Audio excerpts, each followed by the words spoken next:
Your preparation may look complete, but UPSC Prelims 2026 showed something important. Completion is not the same as readiness. The paper did not just test whether aspirant had read a topic, it tested whether they could think through it. Could they eliminate smartly? Could they connect static concepts with current issues? Could they stay calm when the question was not direct? Could they take decisions under pressure? That is where many aspirants struggle, not because they did not study, but because their preparation stayed in input mode, reading more, collecting more, revising passively. UPSC needs more than that. It needs a preparation system that turns knowledge into judgment. That is what the VisionIAS Delhi GS Foundation course is built for. Concepts are taught in a connected sequence. Current affairs is linked with static subjects. Tests help you identify gaps before the exam does. Answer writing builds structured thinking for mains. Mentorship helps correct your direction early. Build readiness from the beginning. VisionIAS Delhi GS Foundation course.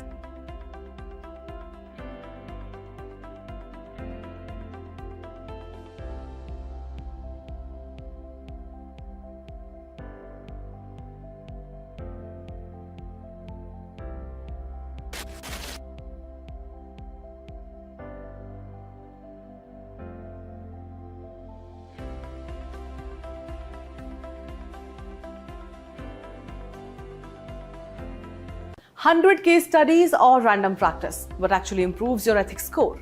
Many aspirants believe that solving a few case studies occasionally is enough. But UPSC ethics is not a paper where improvement happens through theory alone. Think about it.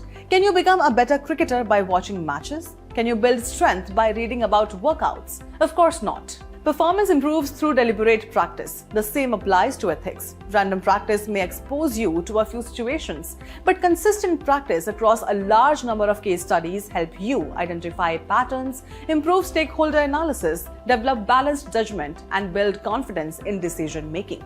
That is why quality practice matters more than passive reading. And that is exactly what the VisionIAS Ethics Case Studies classes are designed for.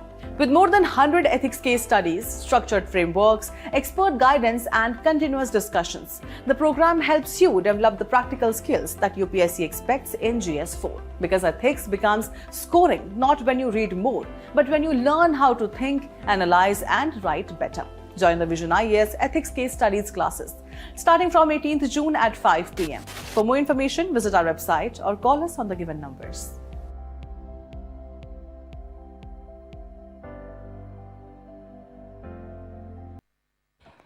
So very good morning to all of you. I hope you're all doing good. Yes, let's start with the discussion. Yesterday we have done certain questions of history, art and culture. So we are going to continue with the last year, which we are going to start with is 2025 May, whatever questions have been asked from Indian heritage and culture. After that we'll do the modern Indian history questions, right? So let's start with the questions. We've already discussed that how many number of questions have been asked in this section. Just to repeat for the ones who are joining for the first time. So there have been total 14 questions from modern Indian history as well as Indian art and culture when it comes to the last 3 years, that is 23 to 25, right? And when it comes to marks distribution, more weightage is given to Indian heritage and culture as compared to modern Indian history. But as I told you already yesterday that there is no fixed pattern of what UPSC will do. So we have to take this with a pinch of salt, right? So let's start with the questions. 2025, there have been 3 questions asked by UPSC, right? I just want the students who have attended the session yesterday to have that kind of framework in their mind, which we have already discussed. And today we are going to again be very participative in understanding how the question could be approached, right? So there have been 3 questions in the 2025 year. First question is, discuss the salient features of the Harappan architecture. Now, the syllabus of Indian art and culture says salient features of Indian culture. So the term which UPSC has used is also coming from the keyword of the syllabus, right? Then examine the main aspects of Akbar's religious syncretism. I told you yesterday that you do not have to think too much when it comes to this section that, do I supposed to prepare ancient, medieval, for mains or not? Yes, you have to, because Indian culture includes all the dynasties and the phases, and you have to understand the contribution of the dynasties which they have done in the different fields of culture, right? Similarly, when it comes to this topic, main aspects of Akbar's religious syncretism, what does it mean? That means that even religion is an essential part of culture, and they have specifically asked from one phase of dynasty, and that too ruler specific, right? So there can be ruler specific questions also in ancient, medieval and culture, right? Third question, the sculptors filled the Chandel art form with resilient vigor and breadth of life. So again, if you draw any linkage from the question which UPSC has asked, they have asked one dynasty and their contribution in the sculptures, right? So I'm just going to repeat what we have understood yesterday, that when it comes to approach for main specifically to prepare Indian heritage and culture, you have to adopt this framework, that pick the dynasty or different phases of history and see what transformation, change or contribution in different fields of culture, society, economy, polity, administration, trade has been done, which has created some profound impact or laid foundation for the legacy to be continued from ancient to modern times. This is what you have to have while preparing for mains, right? और इसी framework से the questions also we will be assessing, so that if someone is targeting next year or if someone is writing mains this year, they are going to have this approach for mains for GS Indian art and culture, right? So let's take up the questions one by one. So the first question, discuss the salient features of the Harappan architecture. Yesterday we had understood some or the other ideas about the tailwords which UPSC asks, right? Now in this particular question, what is the tailword? Tailword is discuss. तो सबसे पहले तो आप मुझे ये बताओ, what do you mean by discuss? Discuss simple means that you are discussing a topic, आप उस पर कोई चर्चा कर रहे हो, right? You are discussing some or the other aspect, perspective, viewpoint, dimension on that topic. This is what you do when you discuss with your friends also over a topic, right? ठीक है, तो हमें basically discuss करना है, open up करना है as to what are the salient features of Harappan architecture. What is the theme or topic? Yesterday we did this exercise to identify as well as read the questions. What is the topic to this question? Harappan, not civilization, architecture. ठीक है, this is the topic. मैंने कल बताया था जो भी keyword question में है वही, only those keywords are your length and breadth, your extent or boundary to which you will stick, right? Then what is the demand of the question? What exactly is the question asking you? The salient features of Harappan architecture, right? So question is pretty simple. If such simple questions come, I have already told you that you have to focus more on presentation and structure and highlight certain keywords, or provide some current context or some continuity which you are seeing in today's time to get those extra marks. This is what we'll try to understand. Now this topic is very generic because you do so much in your prelims also. So I'm not going to give you the content right now, but what I want you to start brainstorming your mind as to how you should think on a question, right? So obviously the question is salient features of Harappan architecture. Let's say, had it been some other architecture also, how the approach should be. When it comes to architecture, what are the few things which you will always look into? Firstly, you have to understand what is architecture. Architecture is a human effort to construct something for some utility or purpose. Is it correct what I have said? Architecture is a specific human effort to construct buildings for a specific purpose, right? So when we are talking about Harappan architecture, what are the key words which come to your mind? What are the general features of architecture? कि अगर कल को कोई और भी dynasty या phase आता है, how do you have to approach, right? And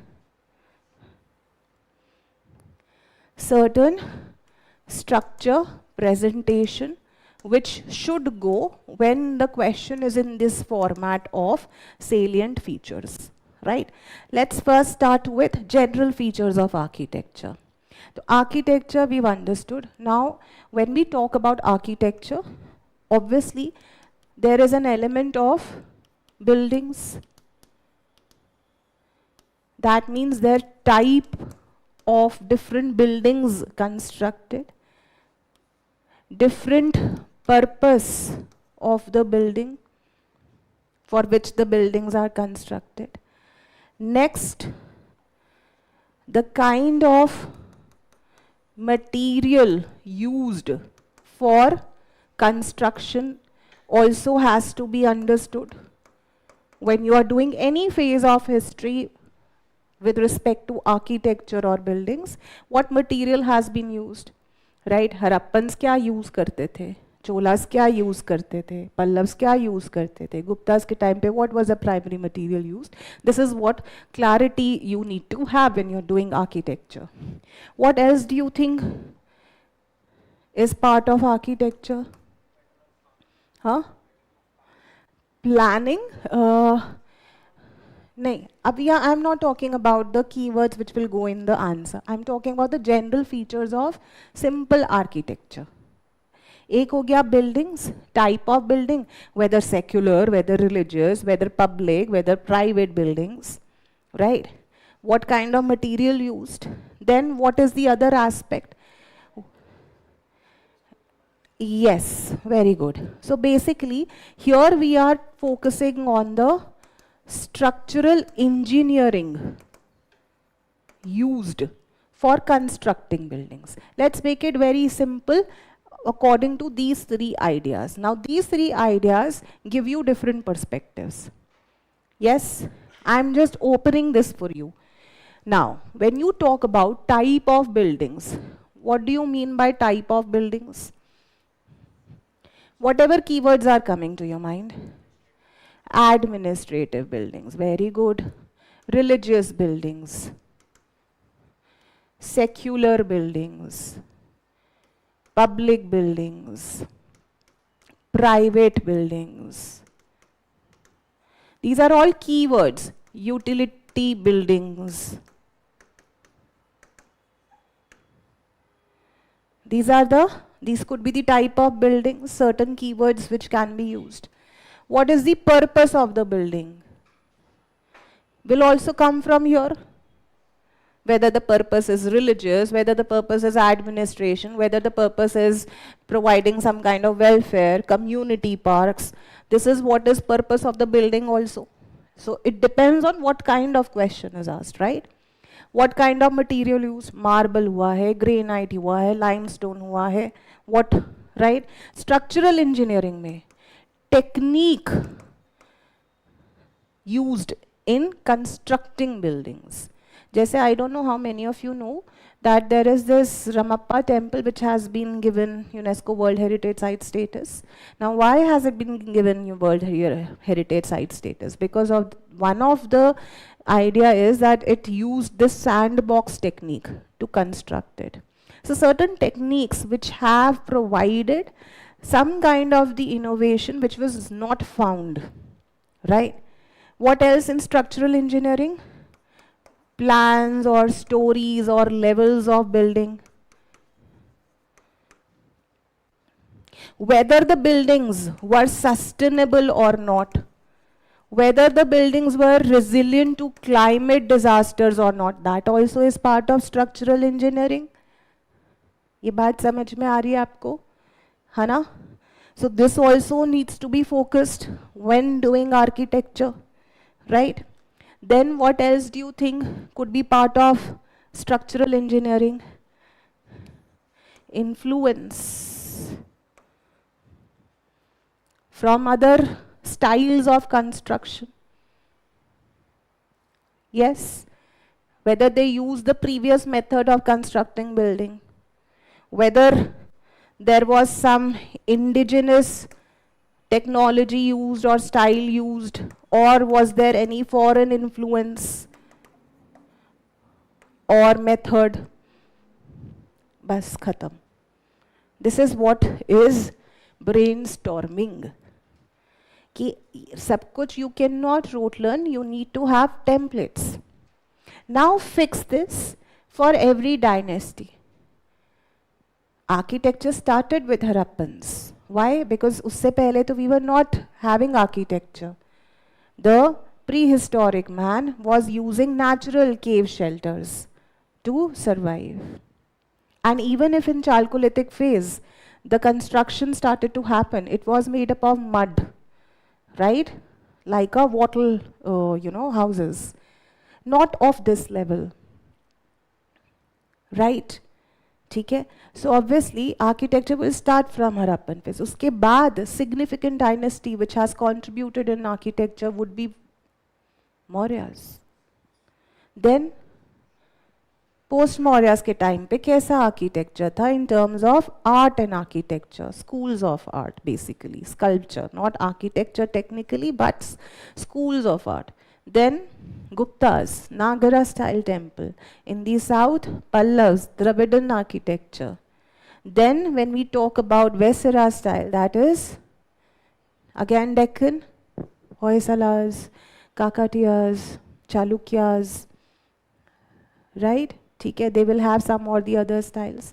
This is architecture, right? Now if I give you the framework as to how architecture is to be studied for mains, go dynasty wise. तो अगर हम ancient times की बात कर रहे हैं, either you can go dynasty wise, trace the features dynasty wise, or identify salient features of architecture during ancient times. तो किस टाइप की बिल्डिंग्स होती थी? आर्किटेक्चर कैसा होता था? एक नेचुरल कंस्ट्रक्शन होता था which we saw in the form of caves. एक मैन मेड स्ट्रक्चर्स होते थे. उन मैन मेड स्ट्रक्चर्स में भी रॉक कट केव्स थे. Buildings थी during during Harappan times. You had what? Temples. And when we talk about Mauryas, pillars, rock edicts. We have Chaitya, Vihar, Stoop. सिर्फ list down कर दो and an image will be made in your mind as to what kind of architecture you see in ancient times. This is what you see. There are rock cut caves, there are pillars, there are chaitya, vihara, stupas, structural temples, buildings of urban times as you see in Harappa, right? Then comes to which phase? Medieval phase. Medieval phase में ये continue हो रहा है. But what else is changing? Indo-Islamic architecture. This is continuing. These are the new things which will add upon. Yes? ठीक है? When we talk about modern times, how architecture is to be seen? Colonial architecture, buildings, administrative buildings more, like banks, post offices, capitals, right? This is your modern architecture. Then cities, that too planned, जैसे Chandigarh, Jaipur, right? You have forts. You have forts here also. You have wells also here. Wells तो यहाँ पर भी है, यहाँ पर भी है. Right? You have forts here also. जैसे Fort William, Fort of Madras, Fort of Bombay. This is all part of colonial architecture. This is part of colonial architecture. Right? Now how in today's time, in 21st century, buildings are made? Tell me.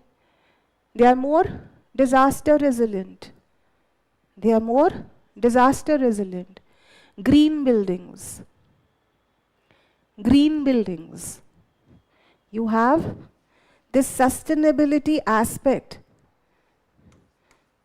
which is looked into while constructing buildings. Green buildings. Disaster resilient buildings.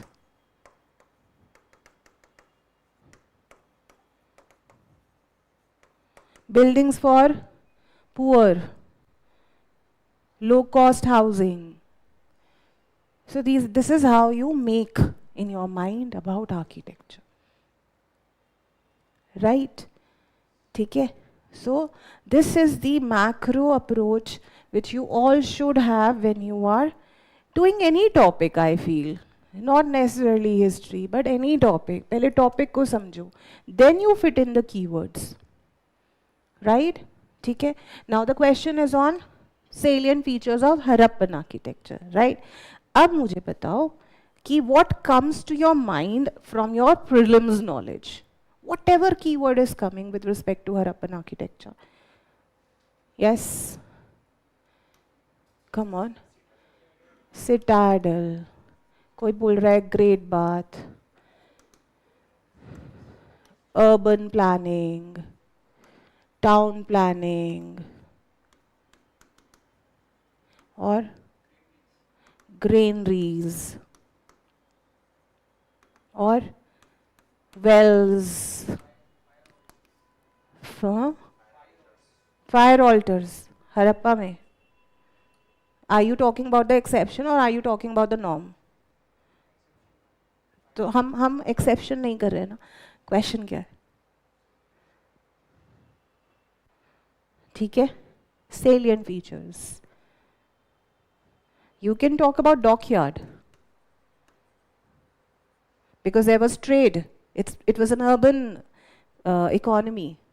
So there were trade networks. So dockyard is important. Fire altars के remains मिले हैं, but there is no understanding with respect to whether it was used for religious purpose or not. ठीक है? Right? Don't go for exceptions when it is salient features. Or kuch which is coming to your mind. Huh? Very good. Uniform brick size. What else? Huh? Which industry? Beads. Architecture है ना question. Courtyard. Okay. अरे आप लोगों ने streets तो बोला ही नहीं है. Grid pattern. आ जाएगा, मैं तो सारे keywords लिखवा रही हूँ. Right? I have not structured them. I'm just telling you how you write answers. First, you need to have certain vocabulary with you. Then you fit it in the dimensions. Yes. Drainage, very good, very important part of construction. Then There are residential or private houses also. Absence of windows for privacy, yes.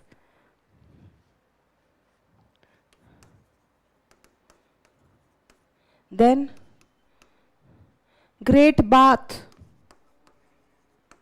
अच्छा लिख दिया. Weights and measures. No. Architecture. ठीक है. बस examiner को यही देखना है. This is part of architecture, right? These are keywords which you should have, which almost everyone would be having also. So where will you get that extra marks? Where will you get that edge?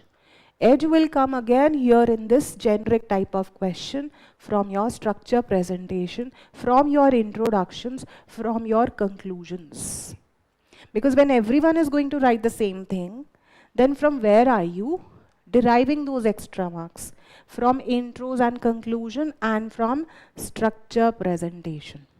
Now, coming to the value addition in this question of Harappan architecture. Now, if I ask you that if you have to sum it up by introducing, the Harappan architecture, if you're, opening the Harappan architecture in front of anyone, imagine yourself as a tourist guide and you are almost telling any foreigner that what was so great in Harappan architecture, right, which made it very different and very monumental. What would you say?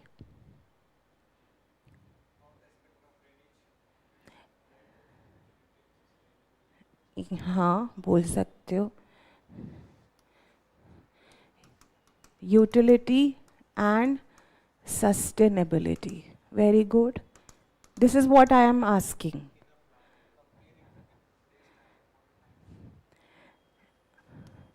You can compare Harappan architecture with modern times. फिर conclusion में क्या लिखोगे? But ठीक है चलो लिखते हैं. Or general characteristics.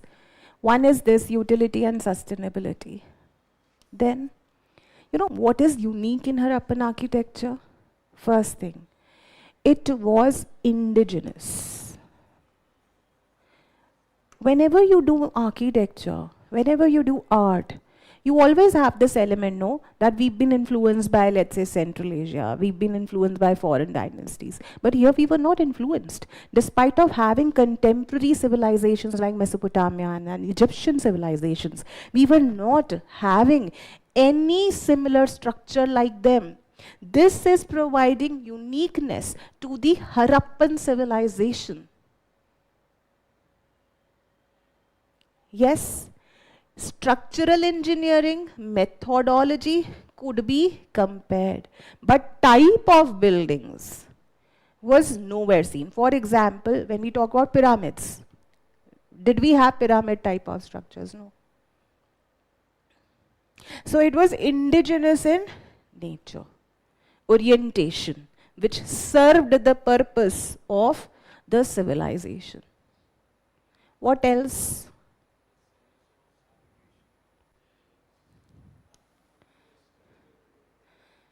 Hygiene. अब ये चीज आप कंक्लूजन में स्वच्छ भारत से रिलेट कर सकते हो. This will add that value addition. हाँ, clean cities also, the concept of clean cities. SDG से भी कर सकते हो. यस, स्मार्ट सिटी से भी कर सकते हो. Now your brain is opening. Because once you break the characteristic, then you are able to relate with where will you get that marks from. Right? What else do you think is or can be highlighted in the introduction? Utilitarian, sustainable, indigenous, and the structural engineering or technology used, या uniformity भी उसका एक highlight है.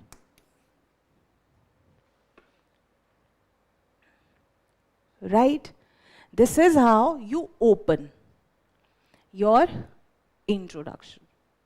That Harappan architecture in Indian subcontinent as compared to contemporary Mesopotamian and Egyptian civilization was still unique in its own way. अब इससे क्या होता है? You are giving that extra sensibility to the examiner, that you are indirectly highlighting that you are aware about the contemporary civilizations. Right? In a subtle way, you can also add here timeline broadly from 3300 BC to 1900 BC or 2500 BC to 1900 BC. When the other civilizations were existing, Harappan civilization was seeing a indigenous development of architecture which served sustainability, utility, hygiene, structural engineering, uniformity to the people of Indian subcontinent. Khatam. Right? Then salient features of Harappan architecture. Because if you open your answer like this by giving different layers, by exposing the examiner, because बाकी सब क्या लिखेंगे? Harappan architecture या Harappan civilization के बारे में. What is the generic way of introducing? जो बहुत सब लिखेंगे.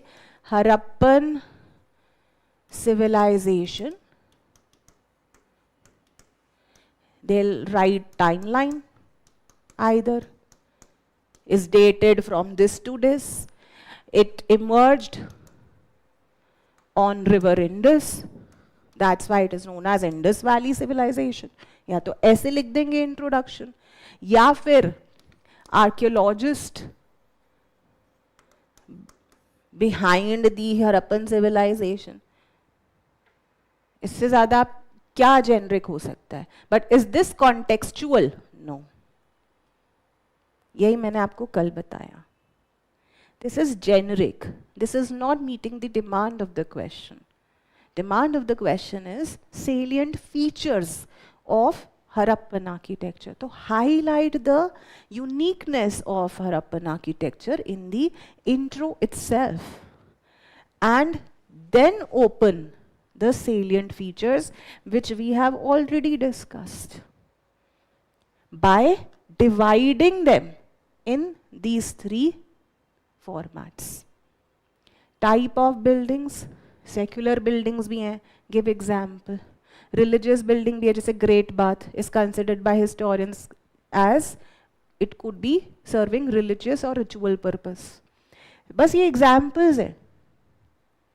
There are private buildings, right? There is this element of privacy also.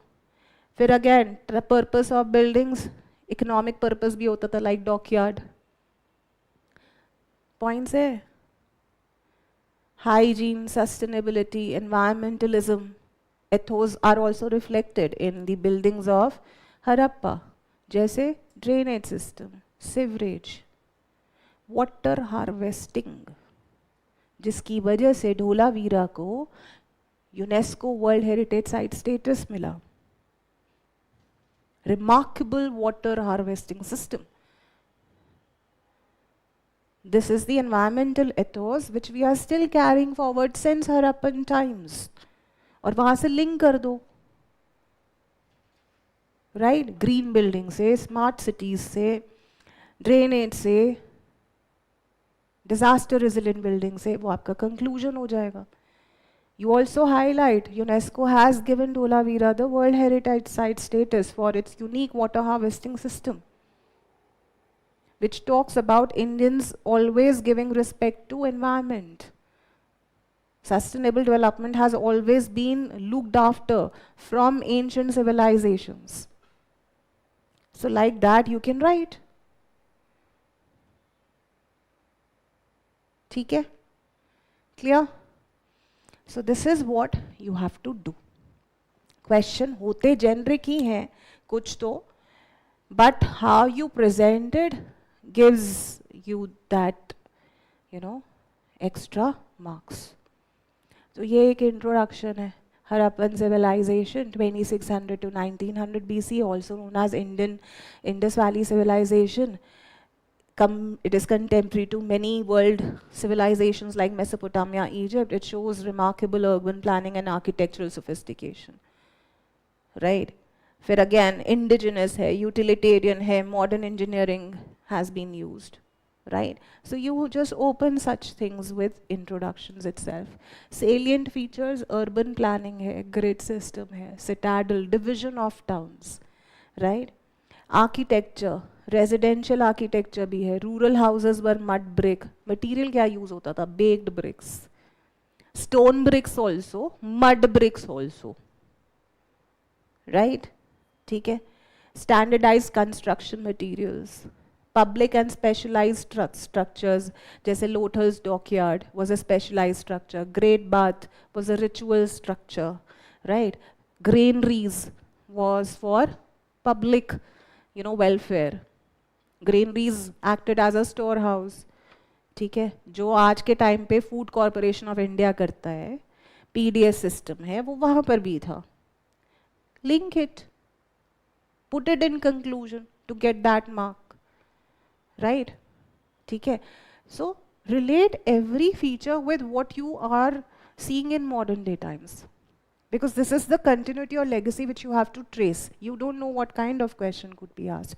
A broad question could also be asked. Right? Residential architectures, drainage, sanitation systems, इसको आप link कर सकते हो with Swachh Bharat. Right? So, बस बाकी तो facts ही हैं. इतना लिख ही नहीं सकते ना आप 10 मार्कर में. तो कंटेंट देकर भी कोई फ़ायदा है नहीं. वो कीवर्ड्स हैं, बस वही सब लिख पाएंगे. The marks will be fetched from intros and conclusions when you make them related with modern day times. Right? World Heritage Site लेकर आओ. Urban और town planning अभी भी है. Streets are almost like what we had seen in Harappan times. Right angles पे cut है. Chandigarh, Jaipur, they are all planned cities. Right? Link it with that. ठीक है? Let's come to the second question. Right? Examine the main any doubt in that question which is bothering you? No? Let's go ahead then. Second question. Examine the main aspects of Akbar's religious syncretism. Again a 10 marker. First tell me what is the theme of the question. What is the topic?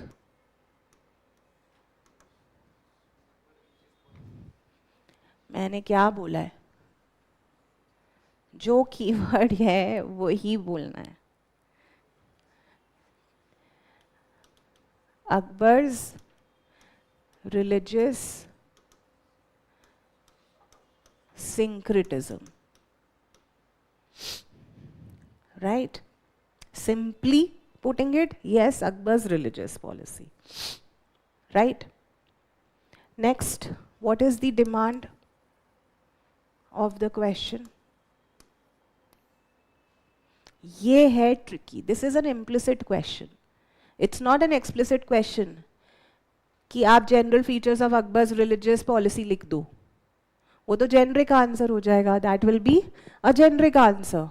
Question is not features of Akbar's religious policy. Question is hidden somewhere. That is what we have to understand. Had they not been focusing that, they would not have used examine. So what is the demand of the question now? Tell me. Huh? Features with limitation. आपको जो बोलना है आप बोल लो आज, ठीक है? You have full liberty. I want to get things sorted in your mind now, right? आपने बोला features of, what did you say? Features and limitations is what is examine. Okay. ठीक है, मतलब this is what you are saying कि we have to write as the demand of the question. What else? Secular and religious features.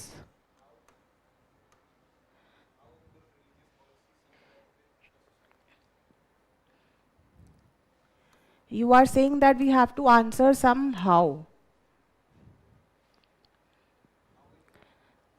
You are saying what also?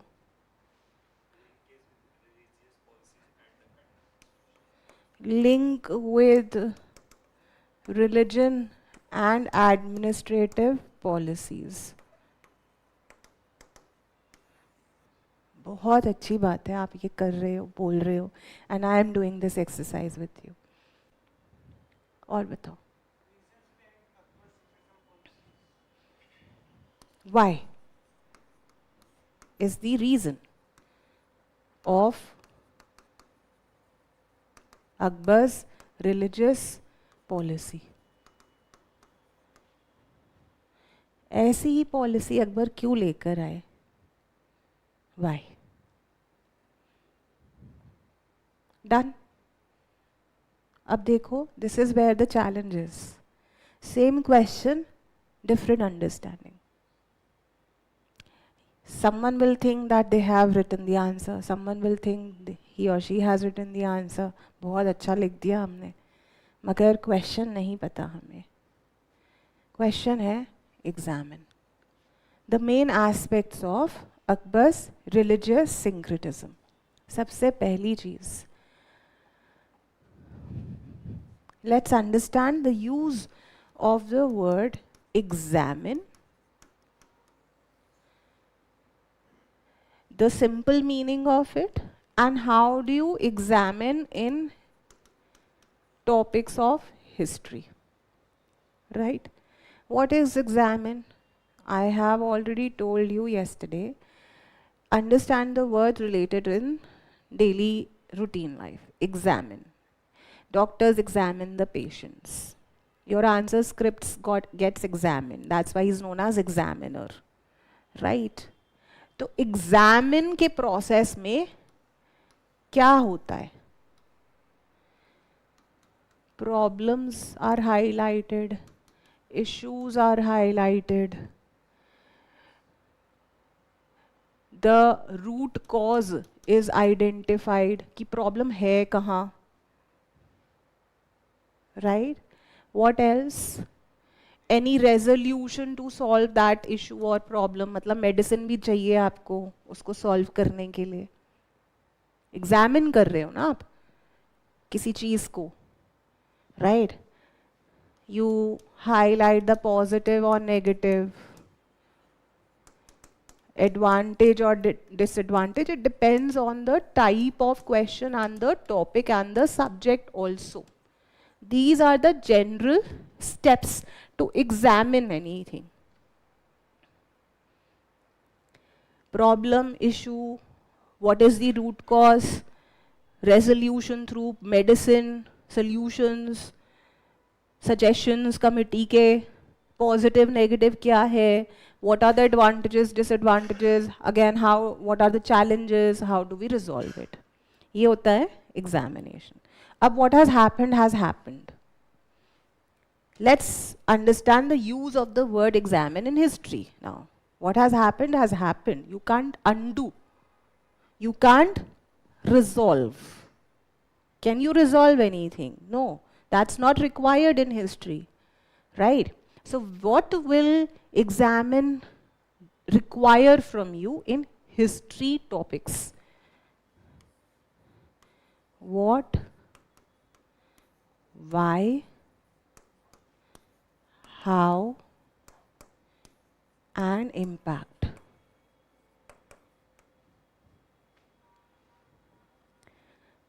What is religious syncretism of Akbar? Why he had this policy? What are the features, which is what? How it impacted the different aspects of society, administration, polity, and the legacy which is still continued. So when you discuss the impact on, let's say, administration, polity, society, that is highlighting both positive and negative impact. Yes or no? ठीक है? This is what is implicit in examine. यही एक flow होगा. Right? Is this very, very clear? तो यही structure है answer का. तो सबसे पहले तो आपको यही समझना है कि what is religious syncretism. When you understand that, then you will use certain keywords. अब आते हम understanding पे, right? Let's assume you've always read Akbar's religious policy. He said no, religious policy. Religious policy he word सुना है, आपने syncretism सुना ही नहीं है. Right? Because you always prepare from the same book, same notes. So you've come to know only about Akbar's religious policy के elements. Right? But the keyword is religious syncretism. Right? This is the nature of Akbar's religious policy. Right? Syncretism क्या होता है? Sync, amalgamation, assimilation. What other keyword you can use to depict the features of Akbar's religious policy apart from this? क्या synonym हो सकते हैं? एक तो religious syncretism हो गया. उससे क्या हो रहा है? उससे आपको क्या समझ में आ रहा है? That there is some assimilation. There is some amalgamation happening. There is some peaceful coexistence seen. There is some unity seen. Order seen. Best elements of all religion is seen. वो कैसे ensure करेगा? How? How this is ensured? When you give respect to all faith and religion. When you do not try to alter any faith or religion. When you are not forcing the people for going towards any religious faith. Then only this compositeness will be seen. Am I making myself clear? तो अगर नहीं भी पता, ऐसे सोचना है. Words में ही words हैं. This is English word. अभी I have not added any keyword here of Akbar's religious policy. What am I telling you? कि syncretism का मतलब क्या है? Assimilation, amalgamation, peaceful coexistence, unity, order, these are all impact. Right? Yes? That means when will you see this coexistence? When there is no forceful conversion done. No religion is forced. Everyone is given this freedom to practice their own religion and faith. This is your filling up of page. Ab everyone who has studied something or the other will be having certain keywords about Akbar's religious policy. जो भी दिमाग में आ रहा है बता दो, चाहे मतलब ना पता हो उसका. सुली कुल, जिजिया, दीने इलाही, तौहीद इलाही, इबादत खाना, ये आ गया ना, डाल दो इसमें. Put it, 10 marker है. Put it. This is what is cooking the answer. You need not know everything in prelim, from what you do in prelims. Mains is relatively easier if you understand the skill of decoding the words. Right? He is वैसे भी anyways not going, once you use these keywords, तौहीद इलाही, दीन इलाही, क्या है? Assimilation है, amalgamation है, peaceful coexistence है, freedom है, right? यही तो है अकबर की religious syncretism. इबादत खाना, where scholars, religious scholars, philosophers come together and discuss. जो आपको value addition देगा, marks देगा, वो होगा, ये अगेन सब कर लेंगे जो मैं अभी बोल रही हूँ. Everyone will write Deen Ilahi, everyone will write Towhid Ilahi, peaceful coexistence, सुलही कुल, इबादत खाना, मकतब खाना, translation department. Someone will write कि Akbar himself, favored marriage alliances interfaith.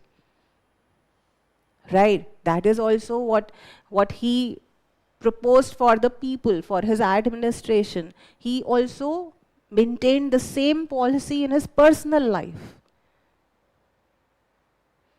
Yes? So Jodha Bhai, she was not forced to give up her traditions. ठीक है? So this is what is certain nuances which you can fit in. मैं अब जो आपको समझाना चाह रही हूँ वो है why. This is giving you that edge. This is giving you those extra marks.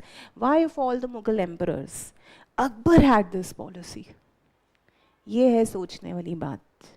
ऐसी थोड़ी UPSC ये पूछ रही है ना? That why? Why of all the Mughal emperors he had this policy? Reason number 1, his childhood.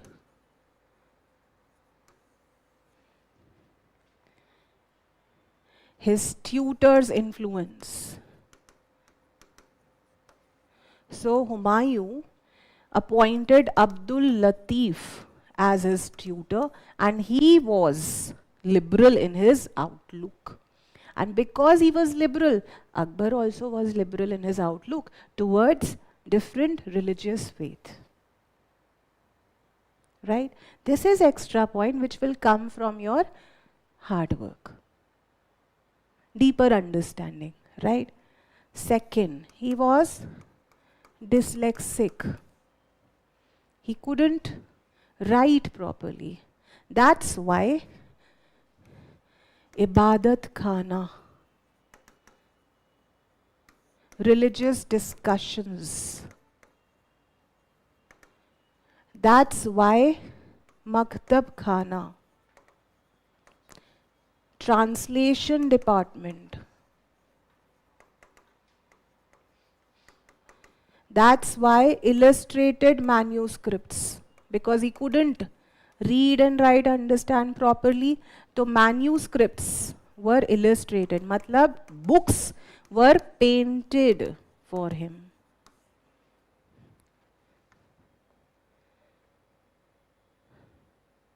Right?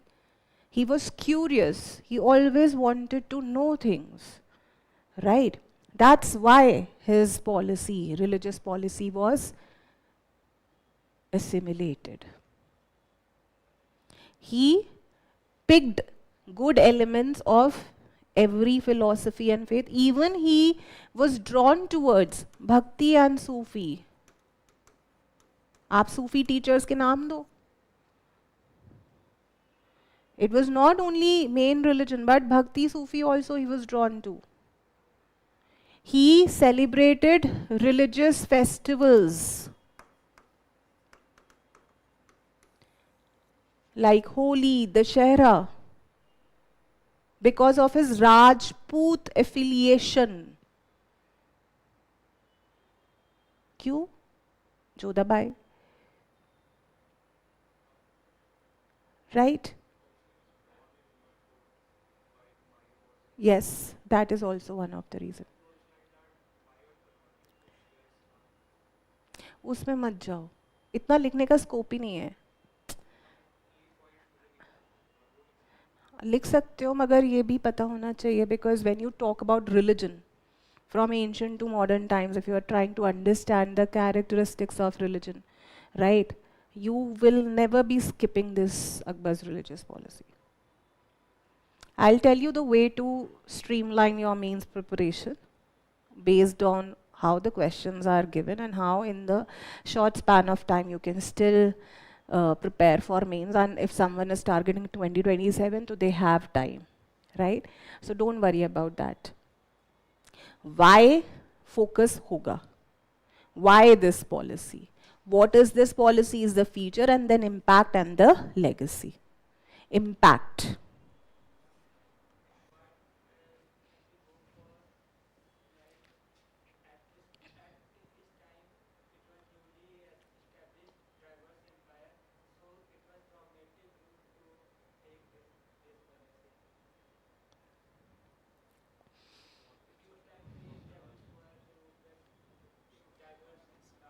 What is the timeline of Akbar? When is Mughal Empire established? चलो early है, तो Akbar made Mughal Empire go to zenith or at its peak because of certain steps or actions taken, right? हाँ, you can say that. But by the time we are coming in the times of ये क्या हो गया? Of Akbar, हाँ चलो ठीक है, बोल सकते हो. Okay, I take your point. Yes, you can write that point. हाँ.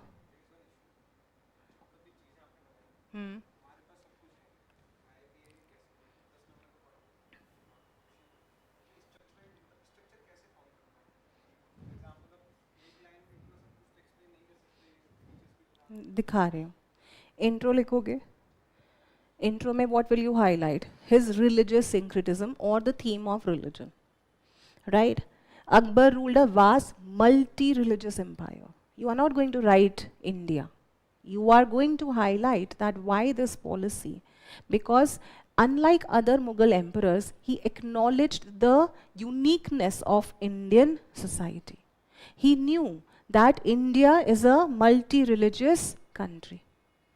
And in order to win the popular support, he need to have this approach, right?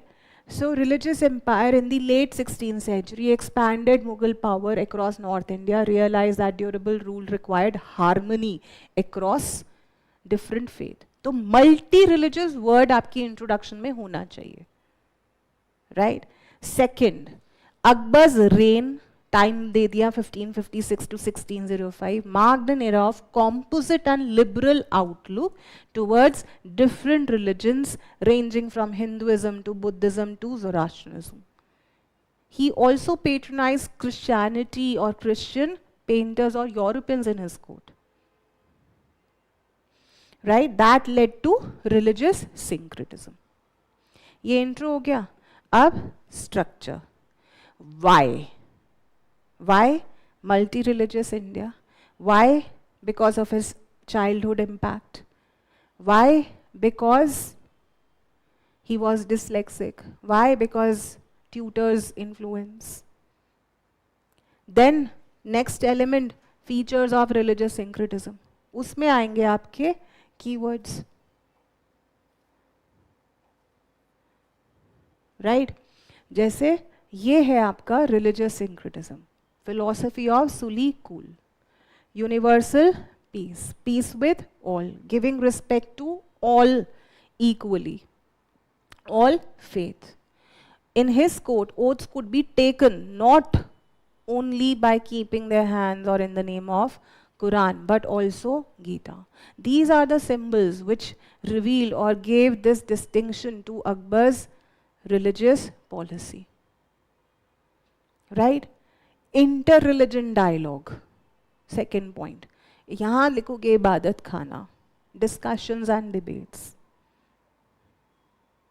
Right? As well as he patronized Bhakti and Sufi. Toide-Ilahi or Deen-e-Ilahi, what is known as divine faith. So it was a quote-based syncretic creed. अब ऐसे words नहीं आएंगे वहाँ पर till the time you've not read. इसलिए मैंने बोला everyone will stop here, you can also. But some keywords you need to know. कि what is actually this Toide-Ilahi or divine faith? Monotheism. Because when one is emphasizing on one God, he is avoiding different gods. Which kind of faith? Which is based on moral virtues, humanity, universalism, humanism, and not one religion. ये तो simple words हैं, right? Yes. अब इसको आप कैसे आज के modern day से रिलेट कर सकते हो? Vasudhaiva Kutumbakam, constitutional values of freedom of religion from Article 25 to 28. Preamble etho of secularism is what we are continuing till date. That more than religious faith, what is important? Universal faith. Based on humanism, freedom, equality and morality. Khatam. Right ठीक है. Next और क्या keyword लेकर आ सकते हो? Patronage to composite culture, Maktab Khana. जैसे मैंने बोला translation department where different books of different faiths were translated so that Akbar could know about it. Right? जैसे for example Razmnama which was an illustrated manuscript was translated version of Mahabharat, or sorry, Ramayana. Mahabharat, Razmanama and Ramayana into Persian with again illustrated manuscripts. Right? So Razmanama is the translated, illustrated version of Mahabharat. So Hindu epics were translated during his time. They were converted to illustrations. Right? Freedom of religion to all. Abolition of jizya. यहाँ पर वो example दे दो. That means he promoted equality. Right? Then religious grants. He gave grants to all kinds of religions. Patronized all kinds of religions. For example, festivals में he participated. He even gave grant to the priest of Madan Mohan temple of Vrindavan. ठीक है. Conclusion. Conclusion से पहले या conclusion में आप impact लिख सकते हो. One type of conclusion could be, अब मैं आपको डिफरेंट टाइप्स ऑफ कंक्लूजन बता रही हूँ in this question which you can have. You can merge also, you can write anything. एक होता है summary conclusion. Right? Why is it not? I'm not able to write here.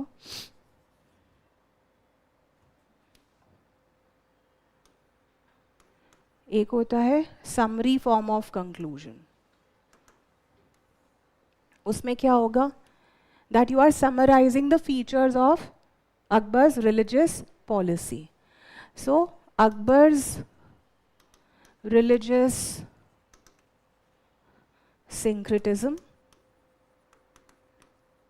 focused on universal brotherhood,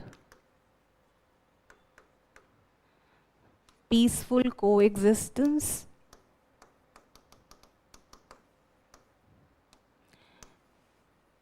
humanity, love, et cetera. ये हो गया generic.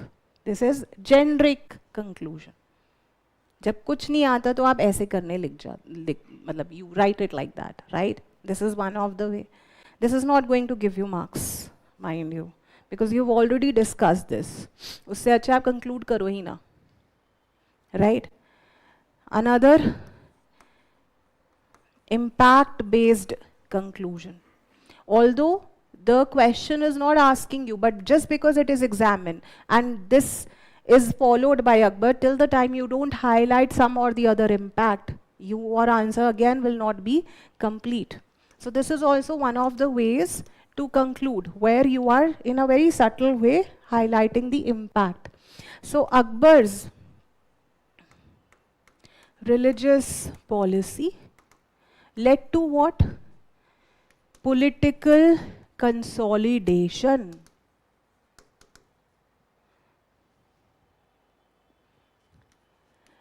Administrative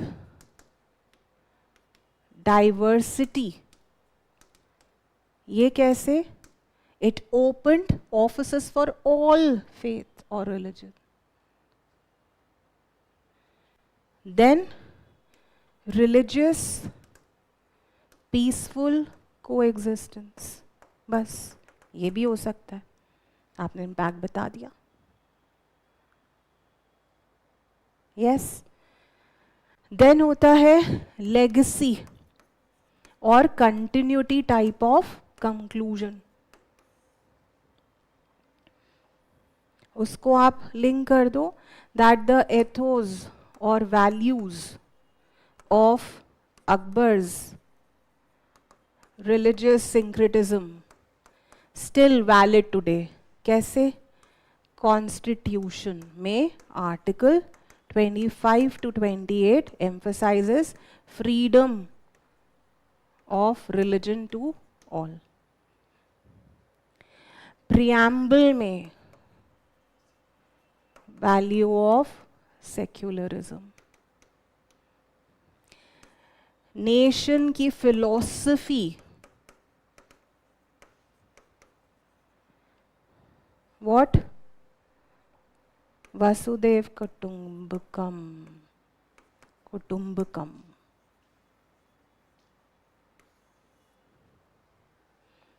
ये देते हैं आपको extra marks, right? Very clear.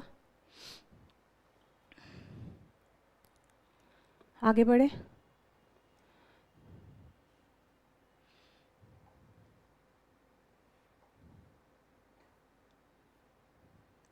Other examples ये नहीं पता। अब्दुल लतीफ, मैंने आपको बोला he is the tutor who was having liberal outlook. Even impact of Birbal. So Birbal was allowed by Akbar whenever he used to escort Akbar to his, let's say, expeditions or any state visit he used to do. He was allowed to carry his own idols and perform his rituals as per his faith. So there was no forceful conversion, no forceful, step taken by him, right? Next. Question number 3 of 2025, last question of Indian heritage and culture.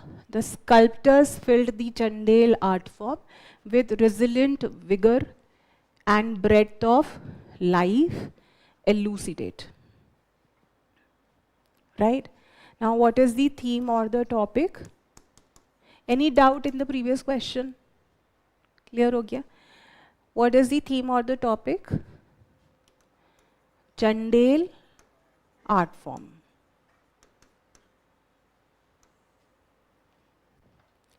What is the demand of the question?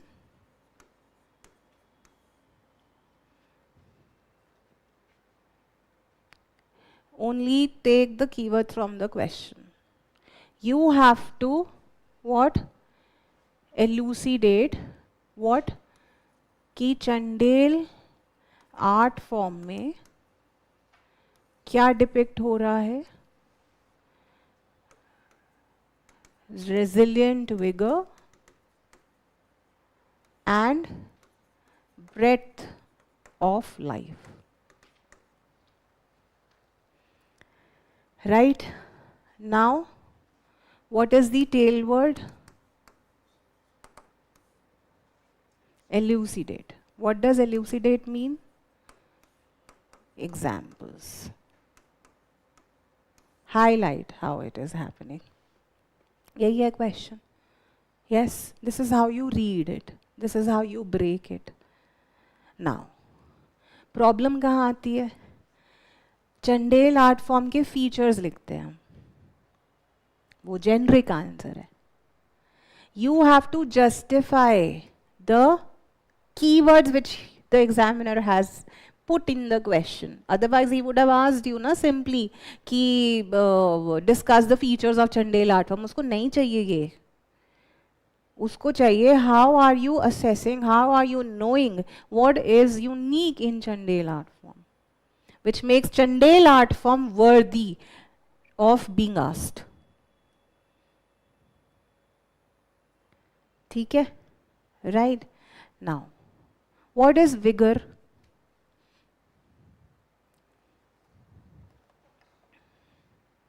वहाँ तो आपको phone नहीं मिलेगा, तो आप Google नहीं कर सकते. तो you will read Hindi if someone is comfortable.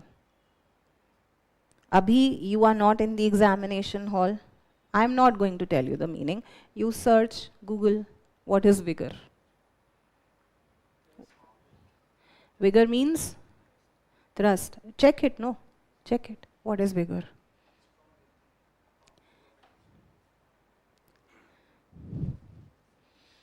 What is breadth of life? Let's open this up. Without adding anything of what Chandel art forms were, we are just opening the words, right? Is it very clear what we are trying to do? We are trying to still write an answer to this question and we are still not knowing, right? What were the keywords? Resilient, vigor, and breadth of life. Yes, you rightly put it. Vigor means strength, power. But that strength and power will be depicted in sculptures and how?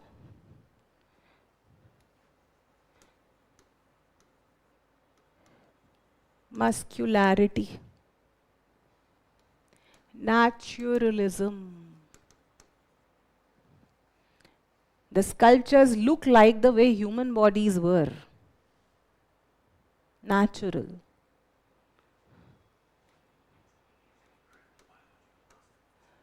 Powerful. मतलब arms and ammunitions. Bodyguards हो सकते हैं शायद sculptures में, which can depict this. Naturalism में sensual body postures, erotic sculptures, ये सबको पता है चंडेल में. The moment you read Chandel, एक ही चीज आती है, Khajuraho temples. Right? We are only limited by this. We are cooking answer. ठीक है? यही चीजें you have to just open up by highlighting such things. That there will be images of bodyguards, war, ammunitions in these sculptures. Naturalism, muscularity, strength that was seen in these sculptures. Yes? Breadth of life को कैसे show करोगे? Aspects of life. Very, very good. Different aspects of life. How do you depict different aspects of life? Different themes of the sculptures. Different themes of the sculptures. Daily life. Religious, eroticism, then festivals, then community life, then war, then dance, music, religious epics, sculptures का part होते ही हैं.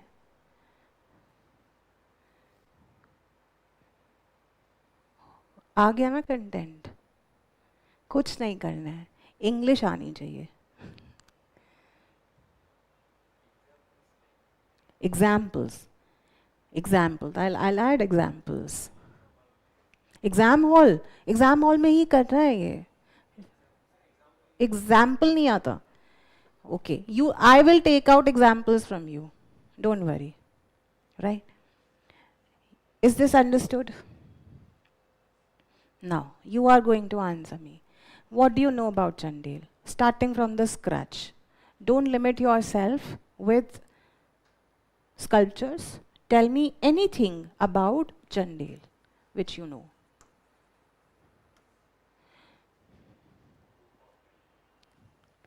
Starting from the scratch. Chandels. Is this an ancient dynasty or a medieval dynasty? Medieval. We are in which time period? Medieval time period. Right? Are you aware of the time period? Let's say no. Let's say no. I'm asking you, I'm not asking anyone. You don't know it. Do you know this? Yes. What else do you know? Anything what you know. Madhya Pradesh. So, regional extent. Madhya Pradesh. Central India बोल सकते हैं. We can talk about Central India. What else? Anything and everything which is coming to your mind, not related to the topic of art form.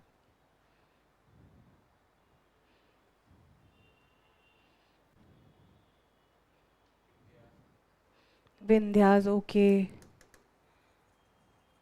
What else? Now come to temples. Any temple which you know? Khajuraho. Shall I write this? Anything about Khajuraho? Is it a UNESCO World Heritage Site?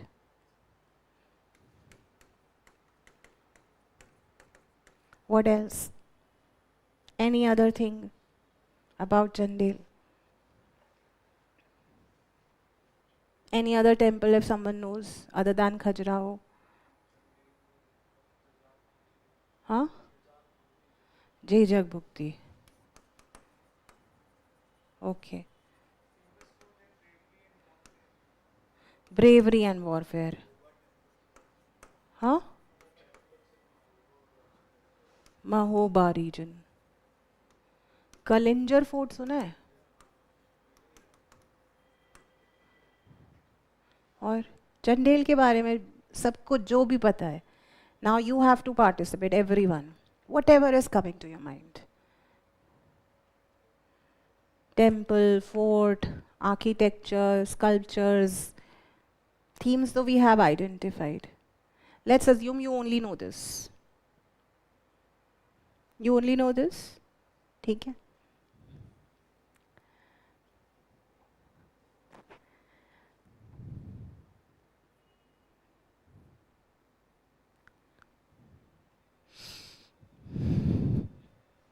मुझे पता था ना कि ये होगा. तो कैसे fill करना है? बुंदेलखंड, सेंट्रल इंडिया पता है, बहुत अच्छी बात है. खजुराहो पता है, यूनेस्को पता है, नागरा पता है, temple architecture. Intro done. Fill page 15 marker. Map. Which region? Write down here geographical extent. Write down Rajputs. Yes? Vigor in Chandel art form. Vigor also means that you are showing some sculptures in movement or dynamic action. Right? So dynamic postures. त्रिभंग हमें पता ही है, होते ही हैं usually posters में. Abhaya, abhanga, tribhanga, movement in life, musicians, playing something, dynamicism, action. Is this specific to Chandel? No. Is this specific to Chandel? No. Depiction of emotions, is it specific to Chandel?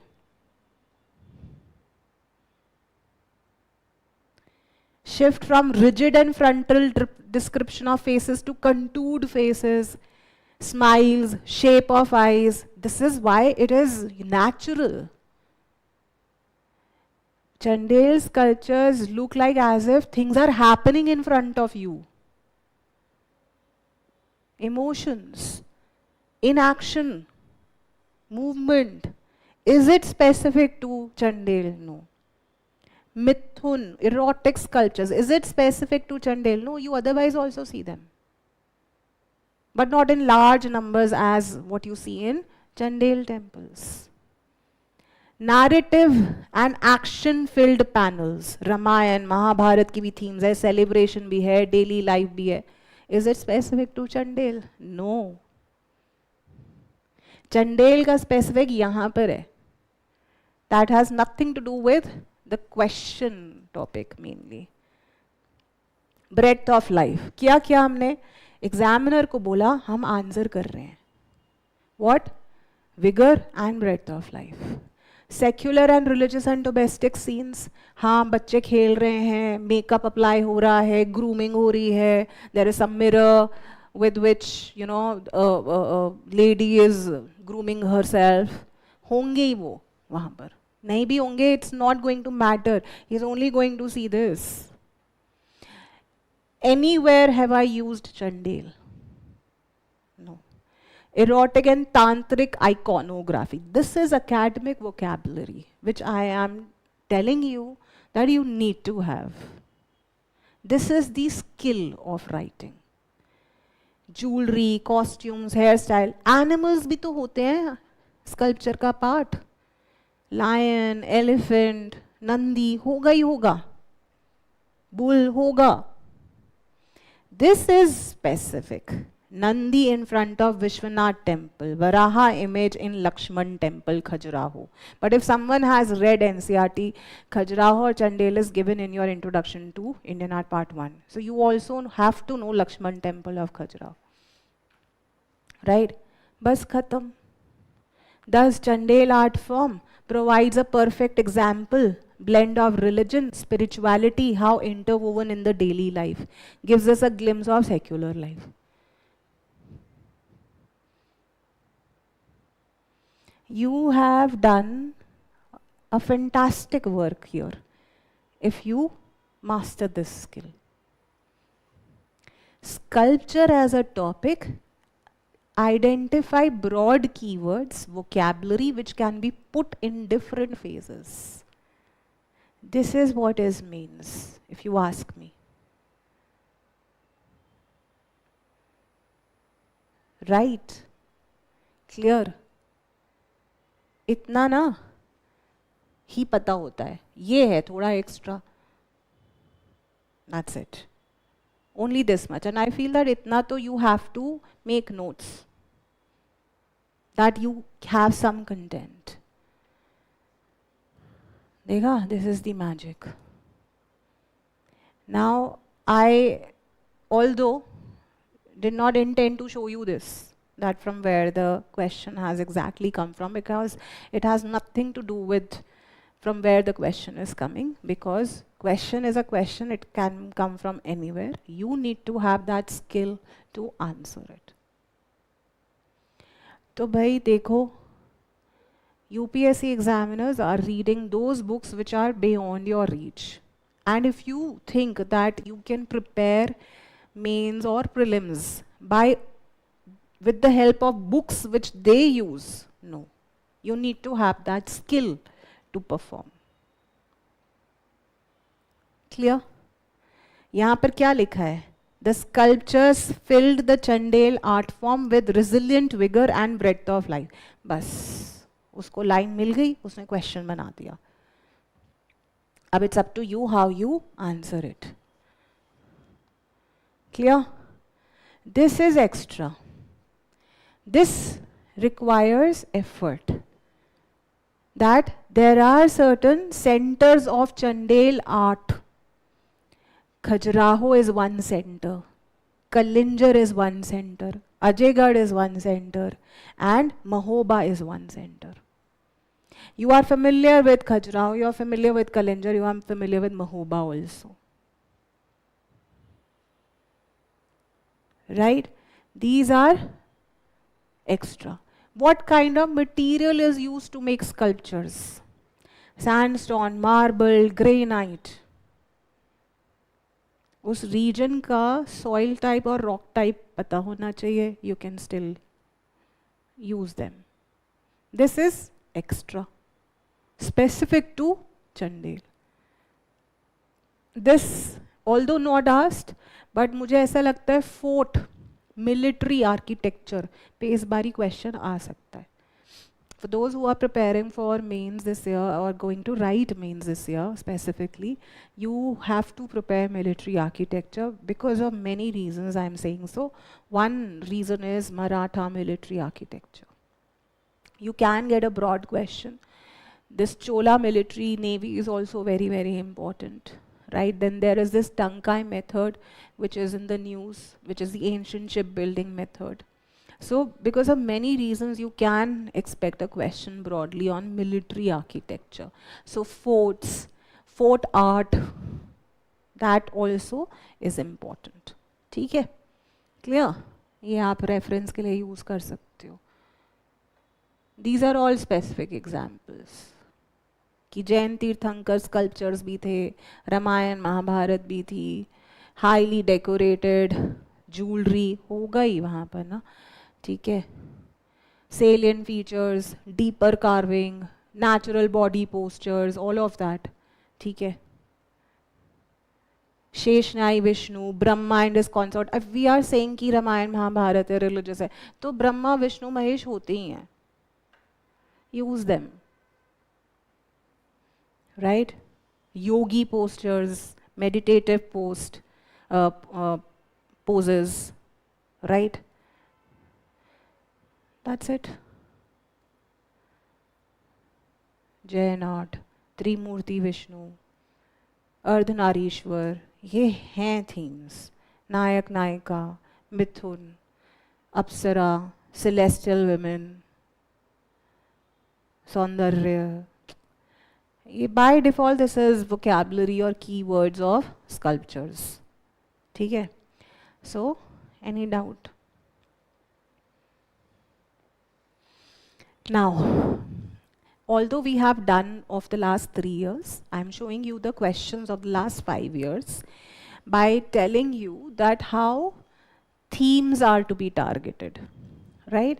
Now, if you closely see, this is 2020 question. What all themes have they picked from the syllabus keywords? Architecture, Indian art and heritage, and literature. These are the keywords of the syllabus. Let's see what kind of question has been asked from architecture, Indian art and heritage, and literature. These are all keywords of the syllabus. They asked on rock cut architecture is the most important sources of our knowledge of history. Rock cut architecture. Question आया है architecture से. Architecture के किस aspect से? How it is a source of history. Which type of architecture? Rock cut architecture. Right? Indian art and heritage. Pala period is the most significant phase in the history of Buddhism in India. Indian art and heritage legacy.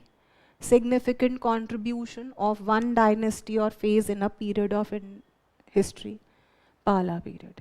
Significant phase in the history of Buddhism. How in the history of Buddhism Palas played a vital role. Right? Literature से 2 questions. Right? No, this is also Indian art and heritage. Indian philosophy and tradition played a significant role in conceiving and shaping the monuments and their art in India. Now, this is an interplay of how architecture and philosophy goes in hand. Like Vastu Shastra, principles of architecture, what is in there when it comes to architecture. and temples, right? Literature. Persian literary sources of medieval India reflect the growth spirit of the age.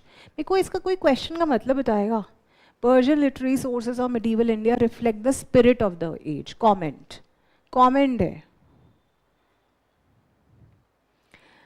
You have to focus while reading history questions the words. Spirit of the age का मतलब क्या है? Spirit is soul. What is spirit? Soul. How is Persian literary source in medieval times soul of the age? That means you have to highlight that what all works were written in Persian, how Persian was entrenched in the society. Is it justifying that it can be soul of the age? No. Persian literature was limited to court documents more. When it comes to masses of medieval times, we have Bhakti literature also. We have Sufi literature also. We have Hindi, regional literature also. This is how you justify comment. So it is all English. Spirit. Is it the spirit? That's why they have added this comment.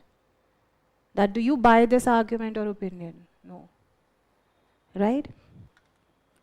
Are you understanding what I'm trying to explain? Please go through the language of UPSC questions. मैं ये prelims में भी बोलती हूँ और mains में भी यही बोलती हूँ. Without having a look at the questions, language, intent, objective, you cannot understand what you have to do. You will always be clueless, doing one thing or the other, going here and there. It is of no use, right? Similarly, 2022, Indian culture and heritage, contribution of Gupta period, Chola period. So dynasty-based questions are asked. Discuss the significance of lion and bull figures in Indian mythology, art and architecture. In such questions, you can't prepare, you have to cook answers. You have to cook answer there and then, right? Art form. How do you explain medieval Indian temple sculptures represent the social life of those days? अब अगर PYQs में sculpture already पूछ लिया है और 2025 में उन्होंने चंडेल पूछा, तो फिर आपका क्या कर्तव्य है? That you should have done sculptures. Otherwise also you have to prepare every topic dynasty wise, right? 2023 से 2025 we've already done. Right? Now let's take up modern Indian history. There are only 5 questions. This is what the syllabus says of Indian heritage and culture. So Indian heritage and culture is also a topic. Salient aspects of art forms from ancient to medieval times is a topic. Literature ke salient aspects from ancient to medieval times in dynasty, in different phases is the way you prepare this. Similarly, architecture from ancient to modern times. Everything you have to do it like this. Then you have this sense of completion. Right? Books. NCRT रहेंगी. Probably some class notes of yours. Right? This book is important. This is the new NCRT introduced by NCRT itself, right? Why I'm recommending this book to be used, reason being you get lot of topics which matches with your mains. Whether it is language and literature, whether philosophy, whether art traditions, whether art and architecture, mathematics, astronomy, yoga. You don't have to read the content the way it's given. You have to use it for your specific purpose, that is mains. Clear? You have to just have certain 4 or 5 key points, vocabulary, certain facts which will help you in getting those marks. Right? Again, focus on making notes what you don't know than what you already have right now in your mind. ठीक है? Right? Now, let's come to modern Indian history. So, what does modern Indian history syllabus say? Modern Indian history from about middle of the 18th century until the present. How do you have to read modern Indian history? From this phase until the present, what have been the significant events, what have been the personalities' contribution, as well as what have been the issues in this time period, right? अब history में issues कैसे होते हैं, that is what you have to understand, which we'll understand after the discussion of the questions, the approach to MIH for mains, right? Similarly, there is another aspect to the syllabus specifically giving more weightage to freedom struggle. And how do you have to read freedom struggle, not the way you have read it for prelims, but from the perspective of what have been the various stages, what have been the contributors or contributions from different parts of the countries when it comes to freedom struggle. And if you'll see the questions, you'll understand that what keywords and intent they have used to give you the syllabus, they are picking that thing up only in the questions. Okay? Right? How many questions in the last 3 years? 5 questions. 2023 2, 2024 2, 2025 only 1 question. Right? But if you see the trend of the last 10 years of MIH, there have been 5 questions from MIH also in some year. 2017 में there have been 5 questions. 5 question का मतलब समझ रहे हो कितना weightage दे दिया. So there can be weightage getting skewed from one year to the other, to more number of questions, to less, and to sometimes even 0. Right? But still, what is given in the syllabus, you have to prepare. Right? Now coming to MIH. 2023 से start करते हैं. There have been 2 questions. What was the difference between Mahatma Gandhi and Rabindranath Tagore in their approach towards education and nationalism? Can you tell me from which part of the syllabus is this linked? Personalities, contribution. Right? How did the colonial rule affect the tribals in India, and what was the tribal response to the colonial expression? Which part of the syllabus? Issues. Right? Okay. So that means in different phases of history, do the events, issues, role of personalities. Right? Let's take up the first question. A simple one, fact loaded, yet we'll try to understand how it can be cooked. Right? What was the difference between Mahatma Gandhi and Rabindranath Tagore in their approach towards education and nationalism? In this question, there are chances of students digressing from the topic. Very high chances. So, isliye always be very clear, underline, and make it in your mind that what is the theme or the topic. Topic is Mahatma Gandhi and Rabindranath Tagore, their views on education and nationalism. Right? Demand of the question भी यही है. Demand में क्या है? Difference. पूछा सिर्फ difference है, तो introduction similarity हो सकती है. By revealing certain commonalities or common points on Mahatma Gandhi and Rabindranath Tagore on different issues. Right? ठीक है? Tail word. What is the tail word? What? So simple. You can have a table, comparative analysis, simple approach to this question. Right? Now let's understand how you can cook answer. But उसके लिए कुछ तो पता होना चाहिए. पता ही है. Certain keywords. What is the topic? Education and nationalism. यही था ना topic? Was this the word used or something else? हाँ, nationalism only. Education.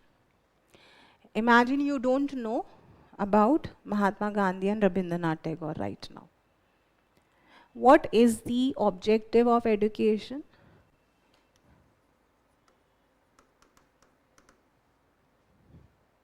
What could be the objective of education? Yes. Huh?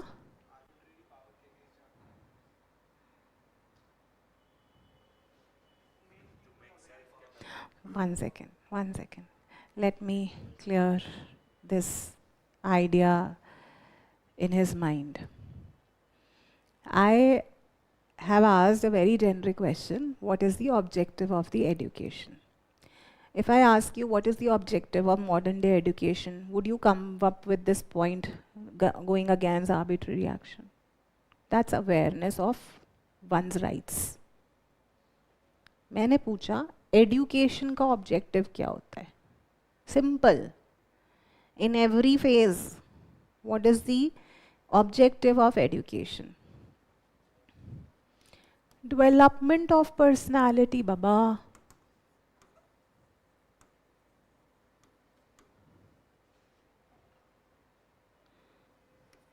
Exposure, knowledge. इतना क्यों complicate करा हुआ है अपने माइंड को? सिंपल क्वेश्चन पूछा है मैंने, उसको सिंपल तरीके से समझो. क्या है आप बताओ? What is the objective? Development of personality, exposure, knowledge और yes. What is the philosophy of education?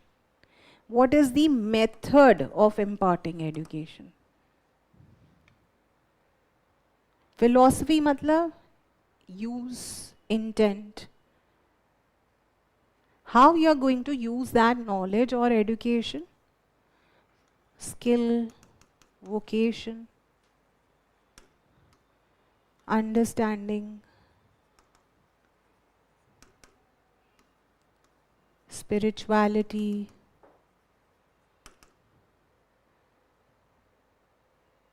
right?